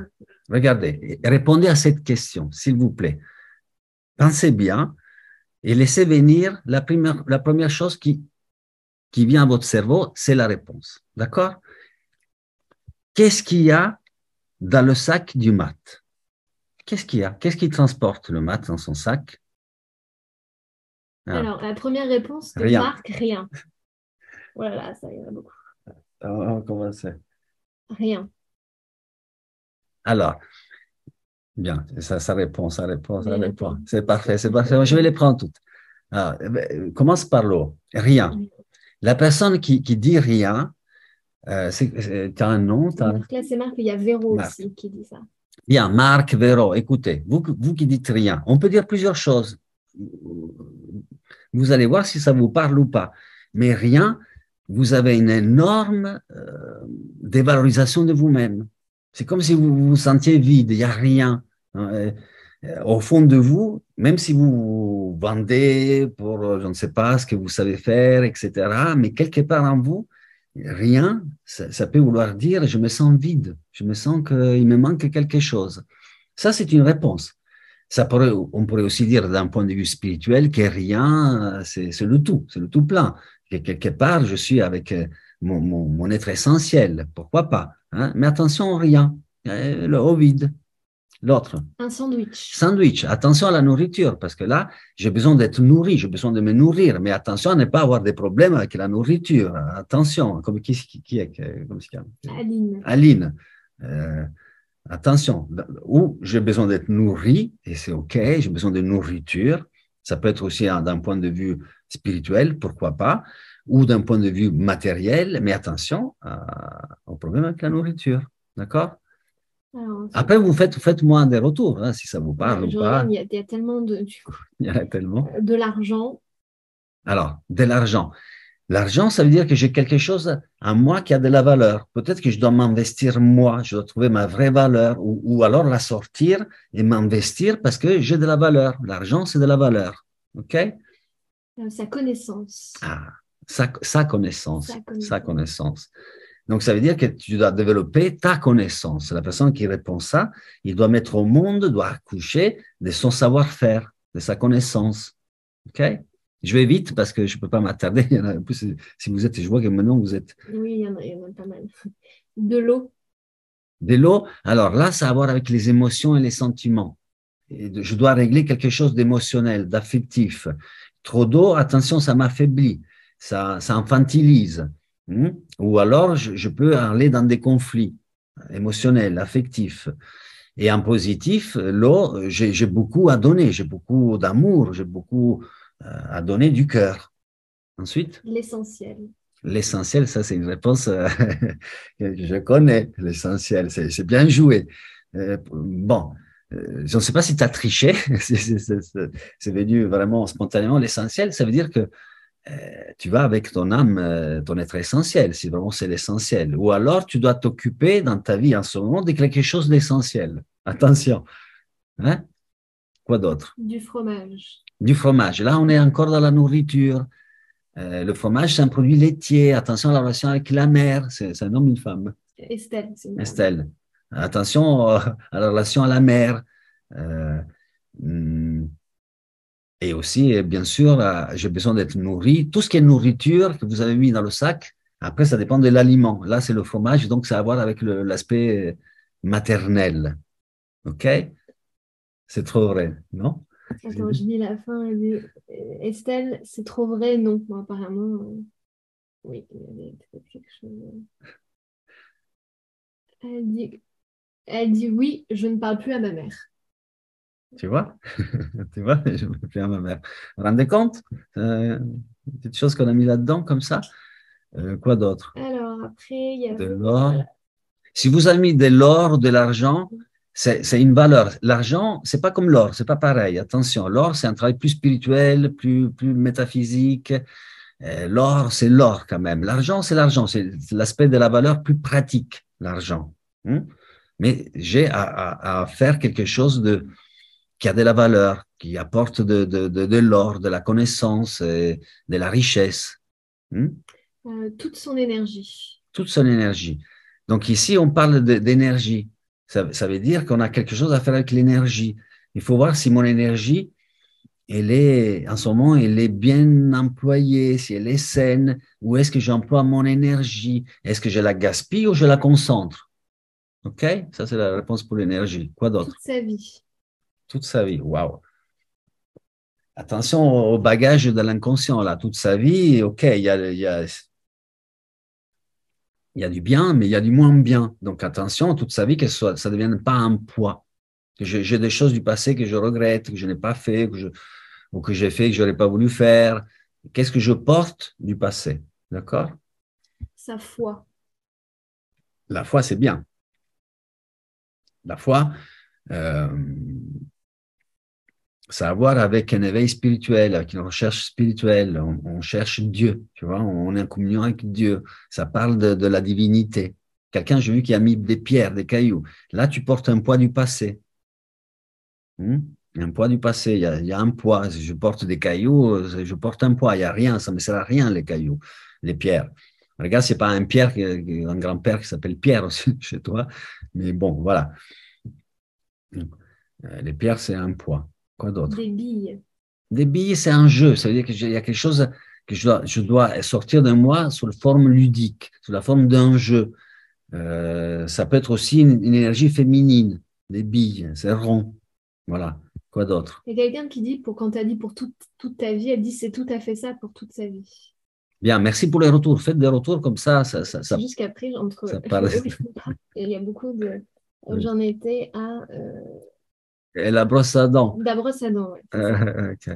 La brosse à dents sert à nettoyer la bouche, les dents. Donc, ça parle et des nourritures, mais aussi de paroles et d'aspect social. Parce que les dents, c'est très important socialement, mais aussi pour s'exprimer, pour la parole. Donc, il y a quelque chose avec la parole, l'expression. Et après, on peut en aller un peu plus loin encore, hein, mais je m'arrête là. D'accord? Donc après, il y a à manger. Tu as déjà À manger, je l'ai dit. un chat. Un chat, ah, ça parle de la relation à l'animal. Donc, il y a et l'intuition, mais attention aussi la sexualité. Le chat, la chatte, l'animal, c'est à voir aussi avec la créativité, mais la sexualité aussi. Donc, il peut y avoir quelque chose avec la sexualité. Voilà. Après, il faut approfondir un tout petit peu. De l'or, tu l'as déjà dit. Des bonbons. Alors, les bonbons, je voulais d'autres. Des bonbons, c'est encore de la nourriture, mais c'est sucré. Donc, j'ai besoin de douceur, de douceur, de sucre. Attention toujours au problème. Je rencontre beaucoup de personnes qui ont des problèmes avec la nourriture. Hein. Beaucoup de femmes, plus que des hommes, dire vrai. Mais attention, quand si vous avez mis de la nourriture, c'est quoi comme nourriture et pourquoi? Alors, d'un côté, il y a être nourri, très bien, et l'autre côté, c'est quel est mon rapport avec la nourriture. Hein? C'est pas très, c'est pas très compliqué. Alors, Quoi d'autre? l'argent, elle a dit ses rêves. Alors, ces rêves, j'ai quelque chose à réaliser. Si je porte mes rêves, j'ai des rêves à réaliser, des choses que je n'ai pas encore réalisées, que je veux réaliser, je veux faire. C'est des rêves. Donc, je dois mettre en mouvement mes aspirations, mes rêves. J'ai vu une petite maison aussi. Une petite maison, écoute, savoir avec les jouets, l'enfance, la petite maison, où j'ai grandi aussi dans une petite maison, ou alors je ne me donne pas la place, l'espace. Je n'ai pas, je sens que je n'ai pas la place, je n'ai pas le lieu pour moi. Où elle est ma place? La petite maison, d'accord? Fais-moi un retour. De l'air. De l'air. L'air, c'est spirituel, c'est mental. D'un côté, l'air, on pourrait dire que c'est du vide, donc il y a rien, mais c'est pas la réponse, c'est rien, il y a de l'air. Et l'air, c'est la connaissance spirituelle, psychologique, mentale. Attention à ne pas être trop mental, à ne pas se perdre trop dans les idées, dans le mental, à ne pas assez agir dans le concret, dans la réalité. Ensuite, Mes expériences, là je vois mes expériences, très bien, tes expériences, ça veut dire qu'à un moment donné, doivent fructifier. L'expérience, à un moment donné, si elle n'est pas au service de quelque chose, ça devient ignorance, ça ne sert à rien. Si je suis riche de connaissances et je ne les transmets pas, ça pourrit en moi, ça ne sert à rien. Je dois nous raconter toujours l'histoire d'un vieux sage qui a vécu 120 ans, mais qui ne voulait pas transmettre sa connaissance. Il ne voulait pas. Il ne voulait pas la transmettre. Il a pourri en lui et il n'a jamais transmis la connaissance qu'il avait. Voilà. Bref. à manger sa miche de pain, je pense, de la bouffe, à manger, ça revient pas mal. Ça revient, oui, attention à la nourriture, au rapport que vous avez à la nourriture. Et je l'ai dit, la nourriture, c'est être nourri. J'ai besoin d'être nourri. Est-ce que j'ai été assez nourri dans mon enfance? Mais attention, nourri, ça ne veut pas dire seulement physiquement, parce qu'on est nourri mentalement, affectivement, créativement, énergétiquement. Je ne dis pas sexuellement, mais même si sexuellement, on prend les informations aussi là où on grandit. D'accord? En espérant qu'il n'y a pas d'abus. Ensuite, un tarot de Marseille. Bien, un tarot de Marseille, c'est je porte la connaissance. Je dois développer la connaissance et je dois développer ma conscience. Je dois étudier, je dois développer la connaissance. Ensuite, ses vêtements. Ces vêtements, c'est quelque chose de social. Les vêtements, c'est l'approche sociale. Donc, les vêtements, c'est ce qui me met en communication avec le monde parce que je ne peux pas me présenter nu. Alors, c'est quoi ces vêtements? C'est quoi le costume que je porte? Parce que dans les tarots, quand on arrive à la nudité, on arrive à l'authenticité. On est authentique à partir de l'étoile. Hein.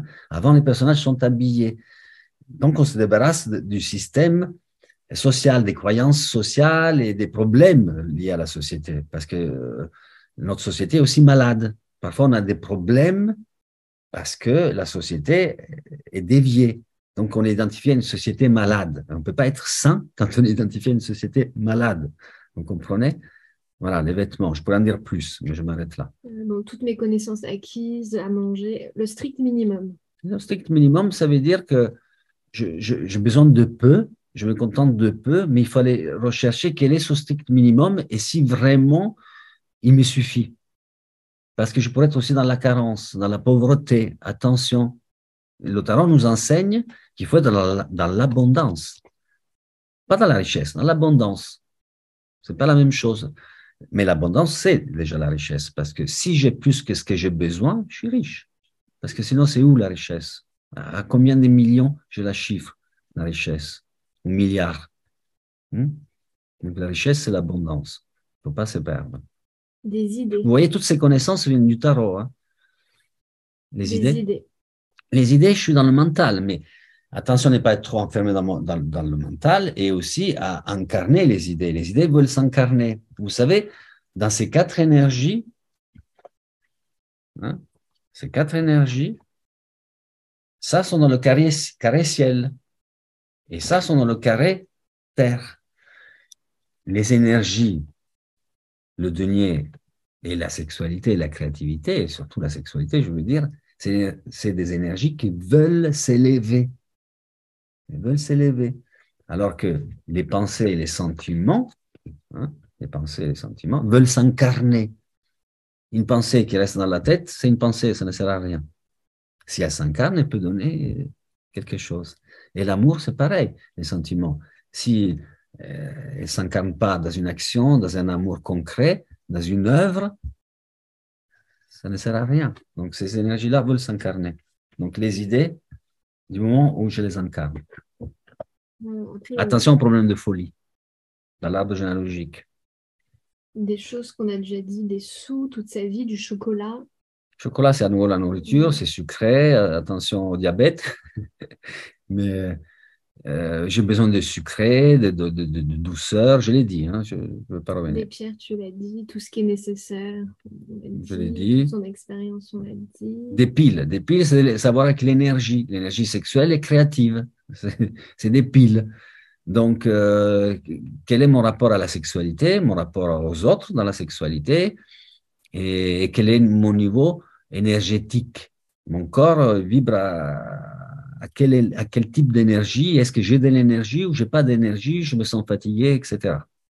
D'accord? Pas Ses d'autre. rêves. Les rêves, je l'ai dit. Oui, on l'a dit. Les talents. Talent, ça veut dire que tu as des talents à développer. Tu as un talent qui est enfermé dans le sac et qu'il faut sortir. Quel est ton talent? Une maison. Oula, quelqu'un a dit les cendres de son père. Les maisons, j'ai dit maison, savoir avec l'espace. Est-ce que j'ai une maison? On m'a donné la maison, on m'a donné le lieu. Est-ce que j'ai un lieu? Est-ce que j'ai un chez moi? Est-ce qu'il y a un endroit où je me sens chez moi? Et après, tout le rapport avec l'arbre, la famille. Ma famille ou la famille du passé, surtout celle du passé, la maison. Parfois, il y a des histoires de maisons d'héritage là aussi, qui a dit maison. Il faut voir. Une lampe. Une lampe. Quelqu'un m'a dit, Pierre, la lampe, j'ai vu les cendres du père, une chose comme ça. C'est plus bas. Okay. La lampe a à voir avec la connaissance, c'est la lumière, mais c'est aussi une énergie. Donc, il faut voir le rapport intellect-créativité, intellect-sexualité. Parce que si je suis trop dans la lampe, peut-être il n'y a pas assez pour l'énergie créative, sexuelle, ou je la dénigre. Hein, parce que la lumière, c'est bien, et la sexualité, c'est pas bien. Le corps, c'est pas bien. Le corps est vil. Depuis des siècles, on enseigne que l'esprit est pur et le corps est vil. Parce que nous naissons, regardez, comme c'est terrible psychologiquement, parce que nous naissons entre le péché, le vagin, le péché originel, hein, Adam et Ève, le péché, et l'anus, les excréments. Non, l'excrément, on dit en français. Excréments. Les déchets. Donc, on est entre le péché et la saleté, parce qu'on considère le corps, les excréments, sales, non? Donc, c'est terrible. Notre vie commence terriblement comme ça.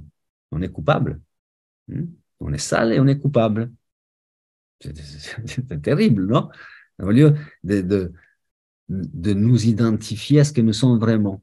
Lumière, esprit et matière pure, la matière qui est incarnée par l'esprit. Nous sommes des entités éternelles incarnées dans ce corps, dans cette dimension éternelle, des entités éternelles. Mais nous avons besoin du corps ici. Il n'est pas vil, il est magnifique. Merci mon corps, il me sert. Ensuite, il y a une couverture. Une couverture, j'ai besoin de protection, de chaleur, pourquoi pas, parce que la couverture, ça sert à ça, mais aussi à se cacher, à se protéger. Donc, je sens que j'ai besoin de protection. Après, j'irai voir jusqu'à quel point la couverture a un rapport avec aussi l'autre, le couple. Sous les couvertures, on se retrouve à deux parfois, etc. Je regarderai tout ça sous la couverture. Des clés. Les clés, c'est génial. Ça veut dire que j'ai besoin, alors je suis porteur des clés. D'un côté, je suis capable d'ouvrir des portes parce que j'ai des clés. Mais en même temps, ça veut dire que j'ai besoin des clés aussi en ce moment pour ouvrir des portes. J'ai besoin de comprendre quelque chose, d'ouvrir quelque chose. Tu as besoin des clés. Donc, résoudre quelque chose, comprendre quelque chose. Et si tu le fais, tu peux être celui qui ensuite donne ses clés aux autres, apporte ces mêmes clés aux autres. Tu peux aider ensuite. C'est une femme? Oui. Ensuite, un appareil photo. Ah, l'appareil photo. Alors, bien sûr que c'est quelque chose qui peut renvoyer aussi à l'art, à l'image. Mais l'appareil photo, c'est un filtre de la réalité. Il faudrait voir comment je perçois la réalité. C'est un œil en verre qui filtre la réalité. Je projette la réalité que je veux, enfin, je peux mettre en lumière la réalité que je veux montrer, non? À travers la lumière, les jeux de lumière, c'est ça la photo, hein, c'est la lumière après tout. Donc, on est dans la lumière, on est dans les symboles, On est dans l'expression de quelque chose de profond, de créatif. Et ensuite, tout le rapport à l'œil. Qu'est-ce qui me plaît voir, regarder? Qu'est-ce qui se passe dans le rapport à l'image, à l'autre aussi? Parfois, on a des stéréotypes de l'autre, des images bien précises. Hein. Je m'arrête là. Un pyjama. Un un pyjama, c'est pour être à la maison, pour être caché, donc pour être aussi en sécurité quelque part. Le pyjama, hein, le lit, la maison. Donc il y a quelque chose à comprendre sur le rapport à la maison, à la généalogie, voir si j'ai un couple ou pas de couple, si je cherche un couple, quelle est ma relation là. Mais le pyjama, c'est quelque chose d'intime quand même. On ne se présente pas en pyjama devant tout le monde. Qu'est-ce qu'elle dit, Christiane? Merci. Elle dit, oui, c'est ça les clés, les besoins de comprendre, merci. Tu vois, ouais, ça marche, vous voyez comme ça marche. Avec une petite question et là, petite chose. Il y avait quelqu'un qui avait dit les cendres. Oui, les cendres du père et de la Ça mère. marche très bien. Hein. Ouais, je ne sais plus où c'est. Oui, c'est là. Les cendres de son père ou de sa mère. Ah là, t'imagines ce que tu me dis. Si tu portes là les cendres de ton père ou de ta mère décédés, forcément, parce que ça ne pourrait pas être en vie, hein, c'est assez cendre, c'est que tu te portes. Alors, les cendres, ce n'est pas lourd, mais c'est lourd de symbolique. C'est-à-dire que je porte les regrets les aspirations de mes parents, de ce qu'ils n'ont pas fait, que peut-être ils voulaient accomplir, alors c'est moi qui dois l'accomplir. C'est lourd d'héritage psychologique, des cendres des parents. Hmm? Elle dit, c'est pas triste, c'est pour aller les jeter dans un endroit voulu. Après, tu t'inventes l'histoire que tu veux, mais ce moment, tu me dis les cendres il y a quelque chose à te. Voilà, regarde ce que tu dis, pour aller les jeter. Donc, c'est très bien, c'est parfait. C'est parce que tu peux pas te promener avec les cendres de tes parents. C'est obligé pour aller les jeter. Ça veut dire te libérer de quelque chose. Si quand même Somat porte les cendres de ses parents pour aller les jeter ensuite, c'est qu'il les porte. C'est qu'il y a quelque chose à se libérer là, s'il te plaît. D'accord? Après, on avait d'autres choses, passion, créativité, conscience. Bien, tu as compris le process, tu vois? Bravo, brava, Christine.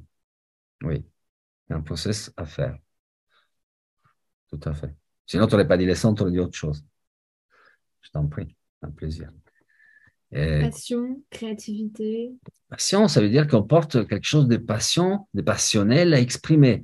Attention qu'il ne soit pas de la passion destructrice. Regardez votre passé. Si la passion vous amène vers la destruction, libérez-vous de la passion. C'est-à-dire que la passion que vous portez, ce n'est pas bon. Il faut la changer. C'est pas intéressant. Merci. Oui, mais on parle de rien, vous imaginez, là, on parle de rien du tout. C'est pour ça que quand je fais des tarots, 3 cartes, c'est énorme. Ça me suffit énormément pour voir ce que j'ai à voir selon la question qu'on me pose. Alors là, il y a le poids de la maladie d'un C'est proche. comme les cailloux, non? Quoi la maladie, Le poids de la maladie d'un proche. il dit ça, le Ouais. poids de la. Ben, tu le dis, tu portes le poids de la maladie d'un proche. C'est le poids de la maladie. Après, ça peut devenir le poids de la maladie du monde. Attention, hein, quand c'est comme ça. Donc, oui. C'est bien ça que j'ai dit. Alors, parce qu'il y a quelqu'un qui dit, mais c'est incroyable, juste avec une petite question. Voilà. Quelqu'un dit une plume. Une plume. Une plume sert pour écrire à la base, mais c'est un vieux instrument pour écrire. C'est plus un stylo, c'est une plume. Donc, c'est quelque chose qui est léger. Donc, je porte quelque chose qui est léger, mais c'est le moyen d'expression. La plume, c'est quand même. On ne peut pas ne pas penser à la plume pour écrire quand on lit une plume. Après, on peut entendre la plume d'un ange, la plume, et c'est spirituel, et c'est léger. Et, et, ça parle des caractéristiques spirituelles aussi, la plume. Mais il y a quelque chose d'ancien. Peut-être c'est même l'expression de l'arbre qui veut exprimer quelque chose, parce que tu dis la plume. Après, il faudrait voir comment elle est ta plume, la couleur, comment tu l'as vue, etc. Mais pour l'instant, je crois qu'on a quand même Il y a eu beaucoup. beaucoup d'autres choses qui ont été dites. Plume, pyjama. Si je fais analogie plume-pyjama, si plume pour écrire, pyjama, c'est pour couvrir les jambes, donc on est dans le rapport à l'intimité sexuelle. Pyjama plus que plume. Mais bon, pourquoi pas, faudrait voir. Après, qu'est-ce qu'il y avait d'autre? Ça me parle. Elle est spirituelle. Quelqu'un qui a mis tout ce qu'il fait, qui est lui-même, tout ce qu'il a à l'intérieur de lui, mais aussi tout ce qui est matériel dont il peut avoir besoin. Ça, c'est un peu trop intellectuel. Jodo, mon maître t'aurait dit apprends à mourir intellectuel. Je le faisais comme ça, attention, c'était le bâton. Parce que si tu disais trouve un objet, vois qu'est-ce que tu vois, si tu disais 3 phrases comme ça, il t'aurait coupé la tête. Quelqu'un a dit de la viande. Ok, de la viande, ça c'est attention, parce que de la viande, alors c'est del cibo, j'ai du mal ce soir avec le français, c'est de la nourriture, donc ça sert à nourrir. Seulement qu'il peut y avoir une forme de violence, quelque chose que je puis subir de la violence, je puis subir des mauvais traitements, des maltraitements.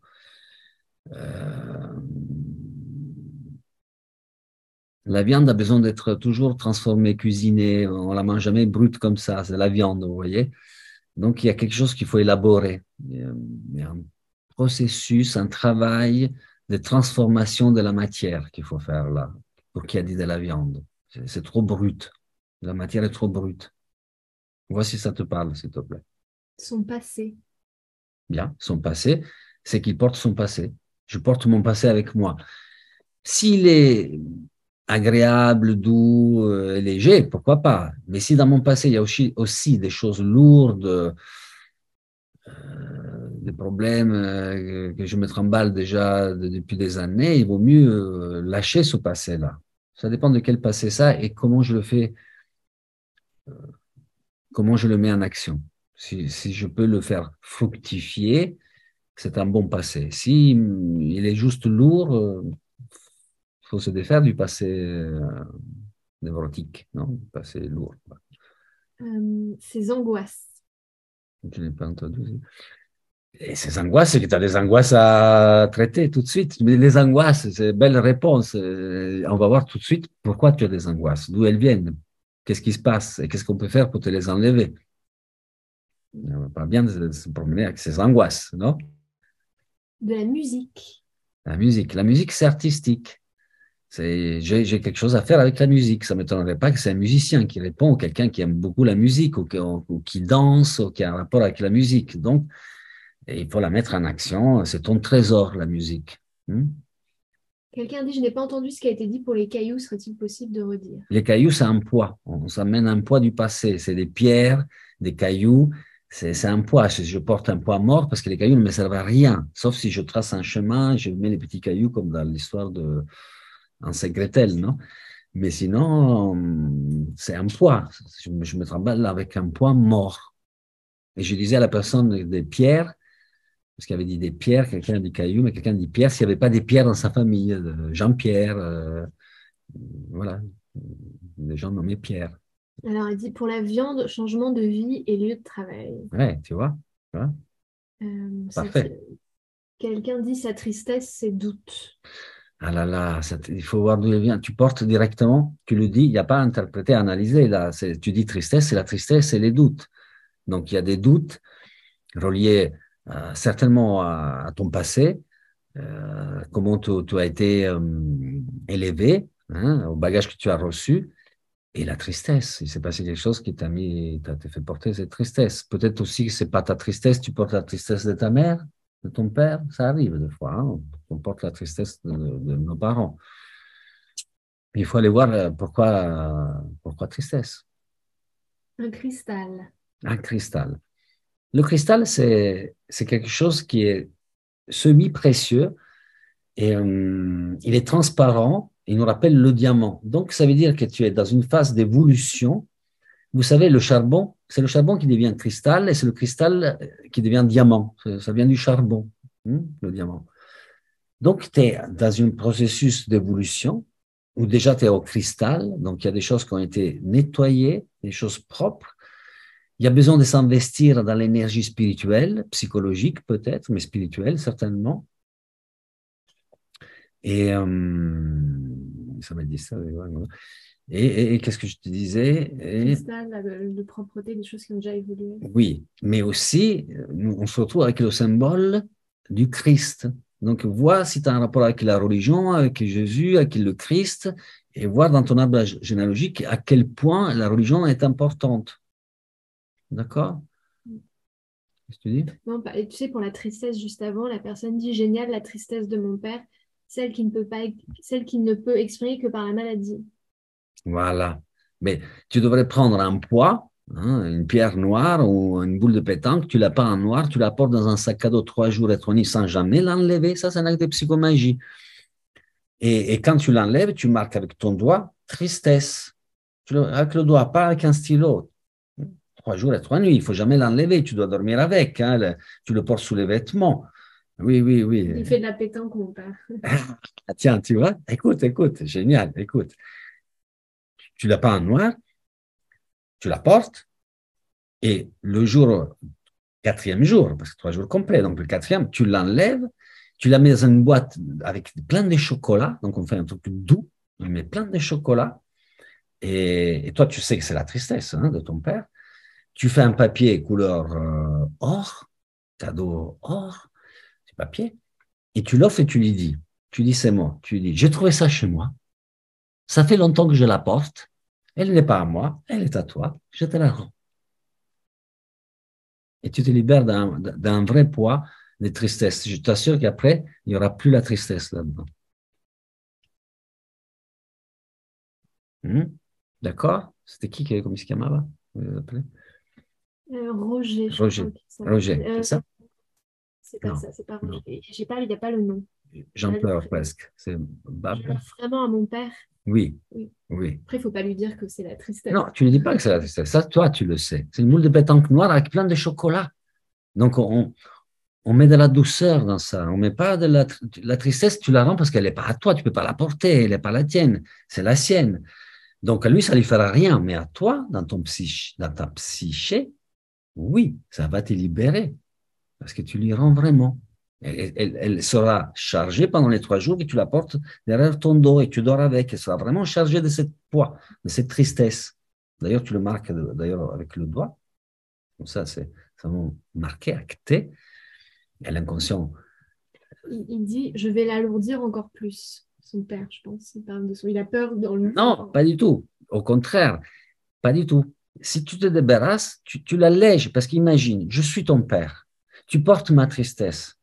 Tu me la rends, mais tu m'allèges parce que non seulement j'ai apporté ma tristesse, mais toi aussi tu portes ma tristesse. Quelle tristesse? Je ne veux pas que tu la portes. Je veux te l'enlever. Donne-moi-la, rends-moi-la, s'il te plaît. Si j'étais ton père, je dirais, rends-moi-la, s'il te plaît. Parce qu'à moi, elle ne me fera rien. Et le fait que tu me la rendes et qu'elle est matérialisée devant moi, peut-être, si tu veux l'aider lui, tu dis, papa, fais-en ce que tu veux, mais si tu veux l'enterrer, tu peux l'enterrer, cette boule. Mais il faudrait peut-être que tu l'expliques, mais il n'y a pas trop à expliquer dans les actes, parce que l'inconscient comprend et ça se fait tout seul. En tout cas, je peux te dire que tu ne vas pas l'alourdir. Il serait ravi, moi en tant que père, je serais ravi si mon fils porte ma tristesse, qu'il me la rende, s'il te plaît. Porte pas ma tristesse. C'est à moi de m'en défaire et ce n'est pas à toi de la porter. Ouais, je pense que c'est bon, parce qu'il est 19h43. oui, on a dépassé. Il dit, je suis en larmes, l'axe expliqué agit déjà, merci beaucoup. Non, on est dans les temps, mais je crois que là, ça commence après. Oui, mais je pense qu'après, il y a ça beaucoup commence. de gentils commentaires, merci beaucoup, c'est super, super intéressant. Grazie mille, prego.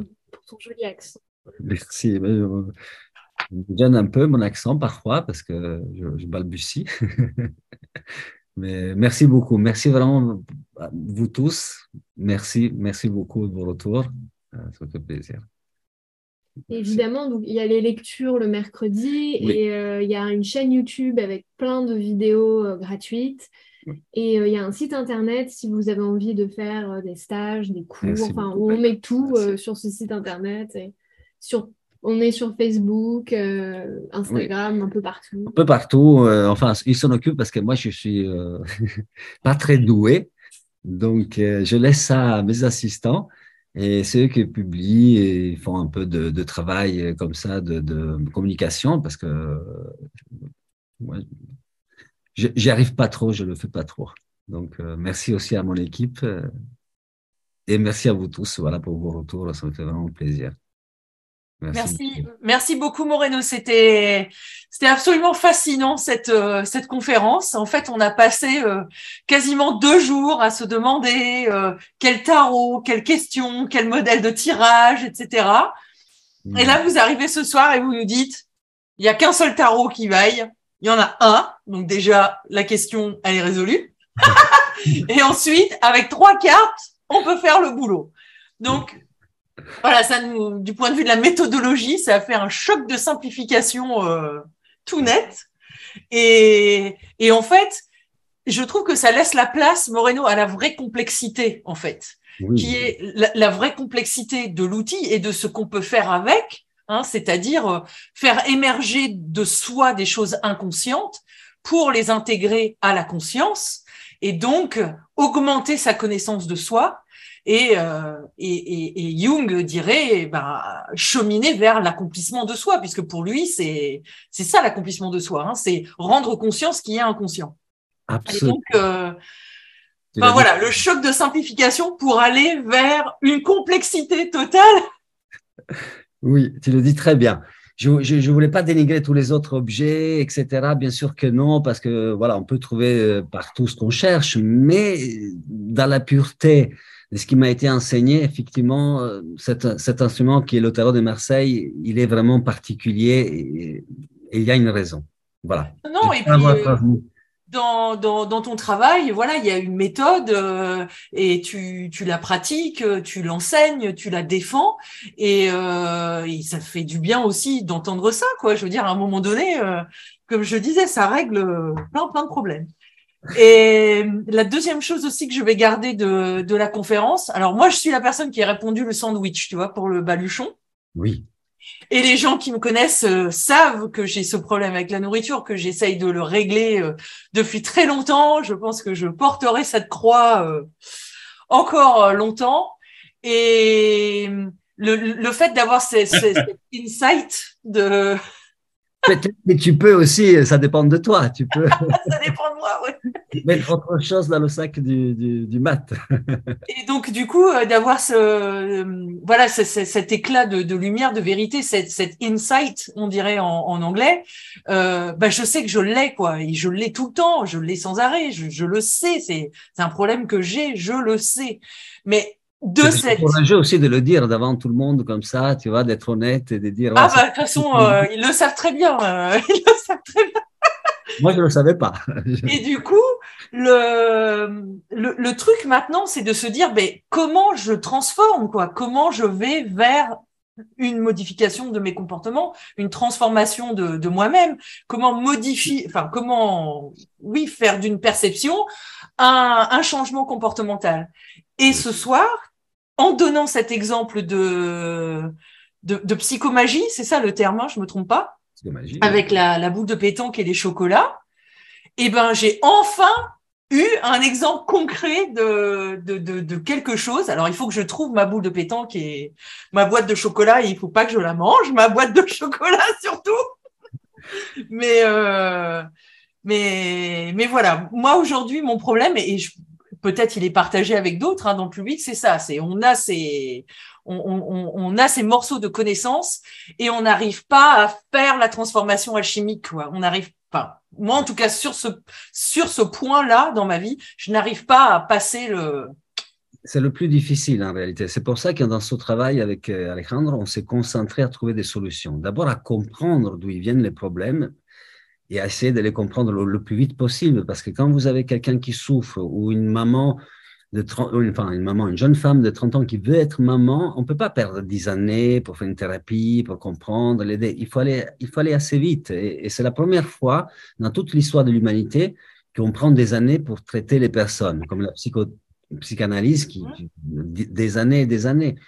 Mais je trouve, c'est comme si on amène notre voiture et on nous dit, OK, viens la rechercher dans 5 ans. Excuse-moi, j'en ai besoin.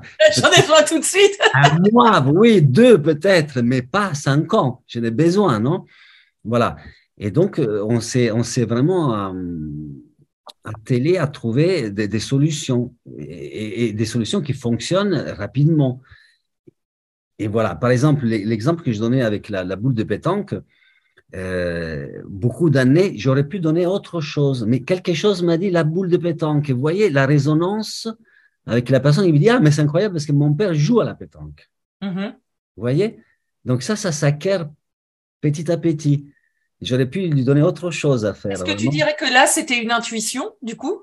Oui, oui, là, ça marque l'intuition. Mais parce que, vous voyez, il y a une logique, il y a une cohérence avec ce qu'il m'a dit et avec ce que moi, je vais sortir de mon inconscient comme solution. Et mon inconscient n'a pas besoin de connaître rationnellement que son père fait de la pétanque. Il me le dit à travers l'acte. Il me dit, ah, fais-lui faire ça. Parce que je dis, trouve un poids, et après, je dis une pétanque. J'aurais pu lui dire, prends une pierre noire, lisse, va la pendre de la mer, vous savez, ces pierres. Et tu le fais avec une pierre, chose que j'ai dit à d'autres personnes. Et par exemple, une personne à qui j'ai dit ça, elle me dit, ah, c'est incroyable parce que mon père s'appelait Pierre. Vous voyez? Et là, c'est la pierre, c'est incroyable. Et c'est là qu'on retrouve toute la magie de l'inconscient, de la connexion qui se fait entre 2 inconscients après tout. Ouais. Oui, qu'on peut appeler connexion de 2 inconscients, connexion énergétique, enfin on peut l'appeler comme on veut, magie de la rencontre, enfin j'en sais rien, voilà. Parce que c'était lui, parce que c'était moi, parce que c'était… Oui, Ouais. et parce que c'est comme ça. Si on est dans la connexion, on se débarrasse de tout, il reste que la pure connexion. Il n'y a plus les projections, il n'y a plus les désirs, il n'y a plus la séduction, il n'y a plus tout le reste. Donc, qu'est-ce qui reste? La vraie connexion qui se fait à chaque fois entre 2 êtres humains. C'est impossible de ne pas la faire. Alors, on ne se regarde pas, on ne se parle pas et on ne la fait pas. Mais du moment où on se parle, on rentre en communication, il y a une connexion. Est-ce que tu dirais qu'à ce niveau-là, ce sont les âmes qui se connectent? Quel mot, toi, selon tes croyances, tu mettrais sur cette relation-là? Alors, avant tout, oui, il y a les âmes.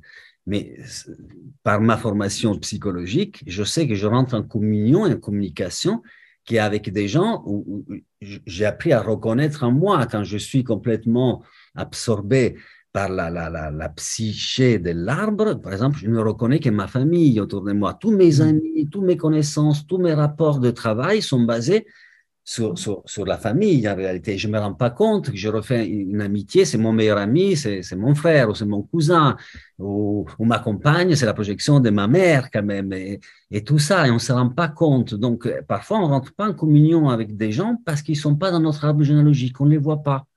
Jodo, il disait, et ça, le tarot nous l'enseigne, je pourrais vous dire encore des choses, mais quand on regarde les épées des arcanes mineurs du tarot de Marseille, vous allez voir que tous les épées sont marquées rondes, alors elles sont rondes, voilà, elles sont là, regardez. Et les épées, dans les numéros actifs, parce que le 4 n'a pas, vous voyez, d'épée, c'est une fleur, il n'y a que les nombres actifs qui ont des épées. Toutes les épées partent d'ici et vont vers l'extérieur, jusqu'à ce qu'on arrive vous voyez, le 7, encore le 7 et les bleus les plus rouges, puis elle arrive au 9, elle se casse, et les jaunes, et les plus bleus et rouges et les jaunes, elle se casse, donc ça veut dire quelque chose. Et dans le 10, première carte réceptive, où apparaissent 2 épées, mais les épées viennent de l'extérieur vers l'intérieur, ils sont 2. Ça veut dire que quand on casse notre psyché, on casse les projections, l'autre apparaît réellement. C'est pour ça qu'on fait des couples avec une personne pendant 10 ans. Au bout de 10 ans, on se dit, mais je ne la connais pas, c'est qui cette personne? Parce qu'on ne l'a jamais vue, on a toujours projeté notre réalité sur l'autre. On l'a utilisé comme un écran de projection. Mais si un jour on casse notre mental, l'autre apparaît. C'est pour ça qu'ici, les épées viennent de l'extérieur, elles sont 2. Ça veut dire que l'autre apparaît réellement comme il est. Ce n'est plus une projection. C'est pour ça que je peux traiter des personnes parce que je n'ai pas la projection, je l'ai enlevé, je perçois l'autre comme il est. Et si je le perçois, je peux le voir et je peux l'aider. Bon, c'est fantastique, ce métier de la relation d'aide avec les cartes, hein, dont dont on a parlé en fait ensemble tout ce week-end et enfin c'était une démonstration vraiment magistrale de la méthode. Je pense que ça a donné envie à tout le monde d'en savoir plus et bon, je pense qu'on est tous comme ça là ce soir. Merci beaucoup, merci. Je pense que j'ai pris beaucoup de place et qu'il faudrait laisser la place, beaucoup d'espace. Il y a Marc qui doit intervenir, c'est ça? Oui, oui, oui, bah il est là, on va l'accueillir là, il y a pas de souci, Moreno. Si voilà, tu veux dire au revoir au public, tu as encore tout le temps de le faire. Merci beaucoup. C'était vraiment un plaisir de faire ça. Je te dis d'abord pour la cause et ensuite parce que à chaque fois qu'on me permet de parler du tarot, ça me fait plaisir de transmettre ce qui m'a été donné. Et c'est vrai que c'est peut-être un regard nouveau sur tous les tarots et tout ce qui existe autour du tarot. Ça sort un peu des voies communes et ça, parfois ça fait bizarre et ça choque certaines personnes qui disent mais non, alors ça sert à quoi? Parce que Mais c'est un travail séminal en même temps. Enfin, nous là, les jeunes tarologues qui sont nés d'avant-hier là, il faut qu'on il faut qu'on le découvre. J'allais dire qu'on le redécouvre ce travail, mais voilà, il faut qu'on le découvre. C'est tout aussi séminal et essentiel que de la symbolique, de la cabale, de l'alchimie, etc. Quoi. Enfin, la voix du tarot de Jodorowsky, c'est enfin, j'allais dire, c'est notre Bible. Enfin, c'est la Bible. Je sais pas si c'est le terme qui convient, mais voilà, c'est séminal. C'est voilà. oui, parce qu'il a dit en deux mots, il a dit que vraiment, peut-être, je ne sais pas si j'ai retransmis ça ce soir quand je disais qu'on a toujours utilisé le tarot sur d'autres disciplines parce qu'on n'a pas bien compris. Mais en réalité, quand on comprend le tarot, il disait c'est la lumière spirituelle d'Occident parce qu'il y a tout. C'est pour ça que je vous ai parlé de la médecine chinoise et de l'Inde aussi, avec la connaissance ayurvédique, des 5 éléments. Et c'est les 5 éléments que le tarot nous transmet et de façon correcte par rapport à notre langage occidental, parce que nous ne sommes pas orientaux et donc nous utilisons le cerveau d'une autre façon. Et donc, c'est vraiment, si on s'arrête là, on découvre une lumière absolument fantastique. C'est une connaissance qui nous ramène à nos origines, à qui nous sommes vraiment et à découvrir notre essence, quoi, notre essence divine. Donc, le tarot, vu comme ça, c'est un monument, c'est une cathédrale, un temple sacré parfait. Merci, merci Moreno. Merci beaucoup. Merci à vous. Merci. Bonne soirée à tous. Profitez bien. Merci. Merci.